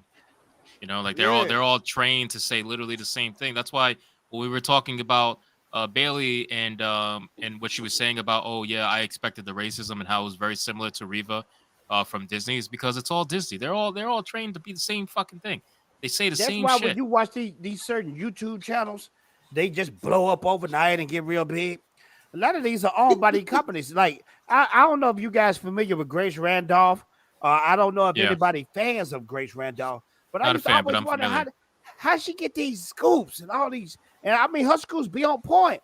So I looked it up one day, and she's on her channel is actually owned by a company out there. Yep. And I researched the company, and the company is owned by Warner Brothers. Yep. I said, well, it makes sense. You know, Yep. They're all paid. It's like that. I'll give you another example. That guy on Twitter, Brooklyn Dad. He was recently exposed for being literally paid by the Democratic Party. He's paid by the party, and he's still, because nobody understood like how this guy's a random dude, literally from Brooklyn, random fucking guy, getting millions upon millions and millions of impressions on Twitter. Come to find out, he's a paid shill, literally a paid shill. Most definitely, yep. That's how it is. That's how they all are. Then the real talented guys get 2 subs, 2 views. You know, don't talk about Dragon Slayer like that, man. Come on. But yeah, you also, hey, what the hell, man? I'm working art here in the back. You're trying to fucking get at me. Damn it, Hypno. You fucking opportunist. You masked hoe. But this is one thing that I've noticed though, because there has been a lot of columnists and anchors that have been on a lot of, how should I say, news sites or just particular huge channels, you know, and they literally went their own way to do their own thing because they got tired of the lies. They got tired of what these actual companies do to falsify the news or to change it or not to really put out the full story. And you know, that is changing in a lot of ways, and I'm all for it. There's a lot of people that I'm subscribed to, that I follow. They do not have a filter. They don't have anybody to tell them because they're not being paid by an organization because you control by that check. So if you go solo and you do your own thing, you don't necessarily have to worry about that. You get your own check, you get your own sponsors, and you go with that. And those are the type of people that I pretty much, you know, listen to or follow of that magnitude, because there's a lot of people. And I believe there's going to be other, you know, people at these organizations, you know, that's going to be leaving. You know, there's a lot of them. Believe me, y'all. There's a lot of them. Say what? You talking about Christian Harloff? No, I'm just talking, not just movie critics or movie. I know. I just felt like name dropping when I said that. Right. Christian Harloff is my dude. Yeah, Christian Harloff is dope. I'm glad he left Collider. Yeah, but you got to remember too. I'm kind of glad that Collider happened the way that it did. If you just want to go with, you know, those movie individuals, you know, so there's a lot of them that was at Collider that I actually like. John Campion. Well, Collider was dope at one point, and then they started turning into your Screen Rants, your CBRs. They started getting into that toxic masculinity, SJW type of talk, and it went down under. If you want to destroy movies and companies, just talk that talk. Right. And that's and the last thing I want to say before I get out of here. Movies will get corrected. The narrative of movies and the direction of what they're doing is going to get course corrected back to where it used to be. Because these companies, they're losing a lot of money. You cannot keep on trying to put a message in your material. You're going to have to focus on storytelling. Perfect example. There's a lot of movies that is like that. Because from what I know from the tabloids and the individual, I'm just going to use a movie as an example. When Top Gun Maverick, and everybody thought that was just going to be a bombshell. It wasn't really going to do that good. When they did the actual showing at Comic-Con, not Comic-Con, but CinemaCon, and they really put that up there. I mean, when they really showed that, they all knew that it was going to be a hit because it didn't have no indoctrination. It didn't have no message. It was just a story. I'm laughing at him though. You know, it was just a story. So I think a lot of these companies are really going to start doing stories, and they're going to get back. I don't think so, Prime. I think, You don't think so? cinema I think it's cinema as we know it is done. And I'm not talking about sales. I'm just talking about masculine movies. Y'all remember the movie 300? Of course. If you really think about it, 300 was like the real last masculine men, gritty type of movie out there. We're not getting that stuff no more. Everything is going to have Skittle Nation in it, the Fruit Pop Nation, whatever you want to call them. I'm talking about in everything from comics to toys to movies. Every little thing that we watch has that alphabet club attached to it in some form, and they're going to promote that in there. Now, I don't have nothing against that. Don't get me wrong, but if this is supposed to be a normal thing, then why do you have to keep promoting it out there? Shouldn't this just be nature? No, because it's not normal. That's the problem. But you can't like the moment they start using words, let's normalize XYZ, then you already know XYZ is not normal. Just flat out. But I just really think it's over for films. As far as we know it, when we was children and we got all those classic movies like your Rockies, your Back to the Futures, all that type of stuff, we're gonna get that stuff, but it's gonna be the watered down version. I mean, I know where you're getting, but I'm not sure they're gonna win in the long run. I think like the real storytellers eventually will come back. But I think they're gonna find something else to jump to. They're gonna find some way independent form, but I'm talking about as far as these big time movies. No, we're not gonna ever get good maybe stuff we again. will create our own outlets. Maybe like that's the only way. If you think about Hollywood in the 60s, it was dead. Like dead. There was only Warner Brothers producing a few goofy movies nobody would ever, care to watch. And they hired people like George Lucas, Martin Scorsese, and all these other people to kind of Peter Bogdanovich to bring Hollywood back to life. And everybody deemed Hollywood dead and buried because they made horrible movies such as Cleopatra with Elizabeth Taylor and Rock Hudson and Richard Burton, and still they came back with incredible, rebellious and ferocious movies. So I think it can still happen in the future. But Coach, you definitely right. Hollywood was dead at one point. I think, like you said, back in the 60s and 70s. You want to know what's funny? The black exploitation movie Shaft brought some life into Hollywood. Believe it or not, I forgot which company Shaft was under, but you can look it up if you think I'm lying. But whatever company that was, Shaft bought that company back to life again because it was something different. Yeah, I mean, look at you guys see that article? Yes, sir. Yes. Yeah. So again, this is what I'm talking about because Kotaku, you are a gaming company. Why are you titling your articles with political mindsets? Like what the Russian? First off, you call it the Russian BioShock. That is just like okay, I guess whatever. And then you talk about it being a bestseller, but you just have to slide in there that it's controversial as hell. To who? Let's see. Let's see who it's controversial to. Let me see. You guys can keep talking. I want to look into this. No, this is interesting. You're right. Oh, I got some. I got pull up though. So give me a second. Prime gave me inspiration. This girl's based, by the way, but she's based. Yeah. Look at this. Atomic Heart's heavy in-game use of pro-Soviet Russia propaganda and its developers. Vague stance regarding the ongoing war between Russia and Ukraine. landed it in hot water with the gaming community. How did it land in hot water with the gaming community if it's a bestseller? Obviously, it didn't land in the hot water with the gaming community. It just landed in hot water with the fucking activist side of the gaming community. That's not you can't be a bestseller and then be in hot water with you know, the majority of the community. It's just not a thing. And plus, what do they expect? I mean, not every company can go out and proclaim it's, you know, I don't know, like taking sides for one country or the other countries that are actually in war. I mean, this is ridiculous. I mean, if you're an artist, it's about the art. It's not always about politics. And taking a stand nowadays, it's very difficult because you don't know what the good part and the bad part actually is here. So, is this not a way of signaling, oh yes, I'm part of, you know, what has been spoken and the agenda and what people are agreeing on, it's good and bad, but without taking that stand in your culture, it's ridiculous. So it's just politics. Just focus on the art.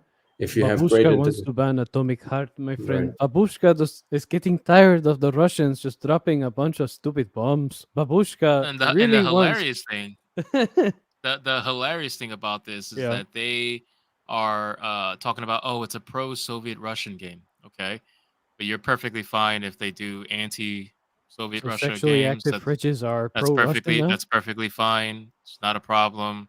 All of a sudden now you want to take some sort of a stance. Doesn't make any kind of sense. You know what I mean? You didn't have a stance before. Why do you have one now?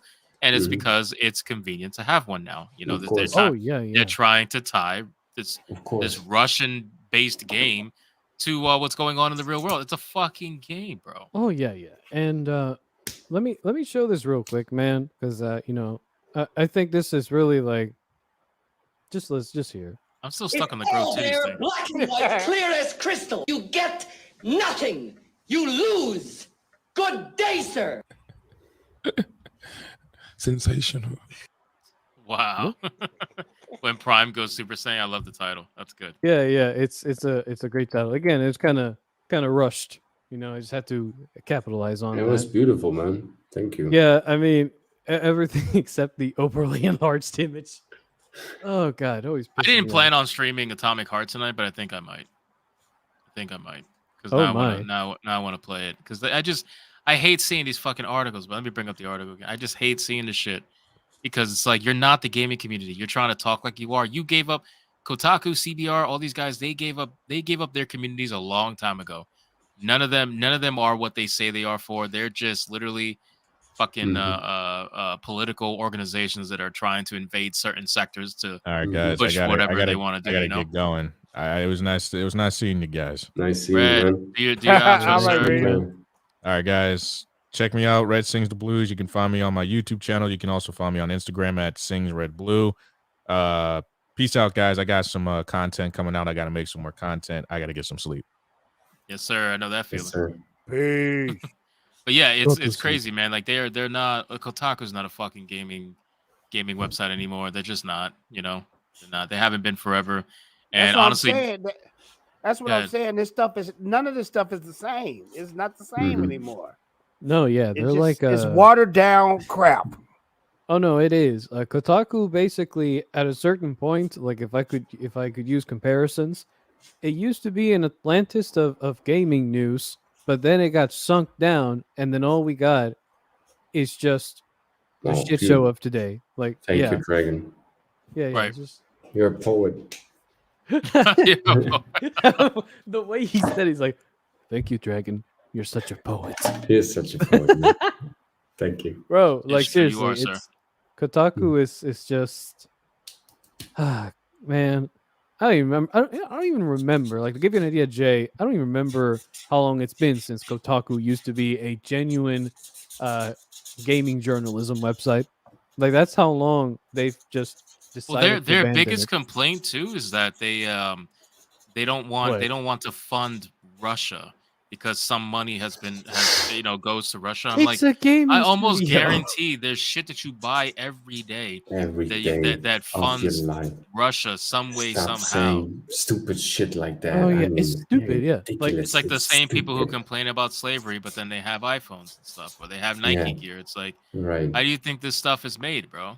You Even think Louis it's made Vuitton by bags. happy-go-lucky adults Right, and like right. a $30 an hour factory? In a No, it's made perfect by work fucking Chinese slaves at 5 cents an hour. You know what I mean? Right. Yeah, freaking child Ricky Gervais sweatshops. sums it up perfectly at the Golden Globes. Ricky Gervais slams everybody and just telling the truth about you making movies and you feel so entitled about self-proclaiming yourself to be the moral savior of these people. At the same time, you know, the company that produces your movie runs sweatshops in that country. So Literally. please, come on. You got Literally. to love the hypocrisy. Yes. Yes, Yeah. sir. And that's what it is. The virtue signaling is never consistent. It's never Oh, like yeah. Right. They it never love makes that any shit. consistent sense. It's like their fetish. Like they just want to feel validated in their insane You know, viewpoints. I get it. Since they, you know, abolished drugs, you know, in Hollywood to a certain extent, you know, what should they do? I mean, they got a ton of money, they got a lot of time, so they have to kind of fulfill something, right? And you know, back in the days, they just partied hard every day, and now there's this emptiness, and then they try to fill it up. And now they're going in the opposite direction. They're trying to bring, you know, their message. You know, they want to be heard all the time and seen all the time and perceived by all the people with their incredible good features, right? Oh yeah. Instead of just admitting that they're like each and every one of us, sometimes we're pricks, sometimes we're angels, and that's okay to be both. Just go with it and just try to be a decent person overall and make good things happening for yourself and your environment. You will see this world would be a better place instead of preaching 24/7 to all channels, you know, and coming into my home and telling me how I have to live my life. Live your life. I live my life, and it's all Right. going to be good. I agree with that, man. Oh yeah. All right, listen, right. ladies and gentlemen, we're gonna end the stream here. We're 2.5 hours in. I appreciate everybody buzz fun. tonight. Hey, It was a lot of awesome. fun. We got a lot of conversation out. Let's do our outros real quick. There's only 4 of us, so that's gonna be fast. Mr. Fatal J, we'll do Fatal J first. Let's get Fatal J time. Bye. So simple.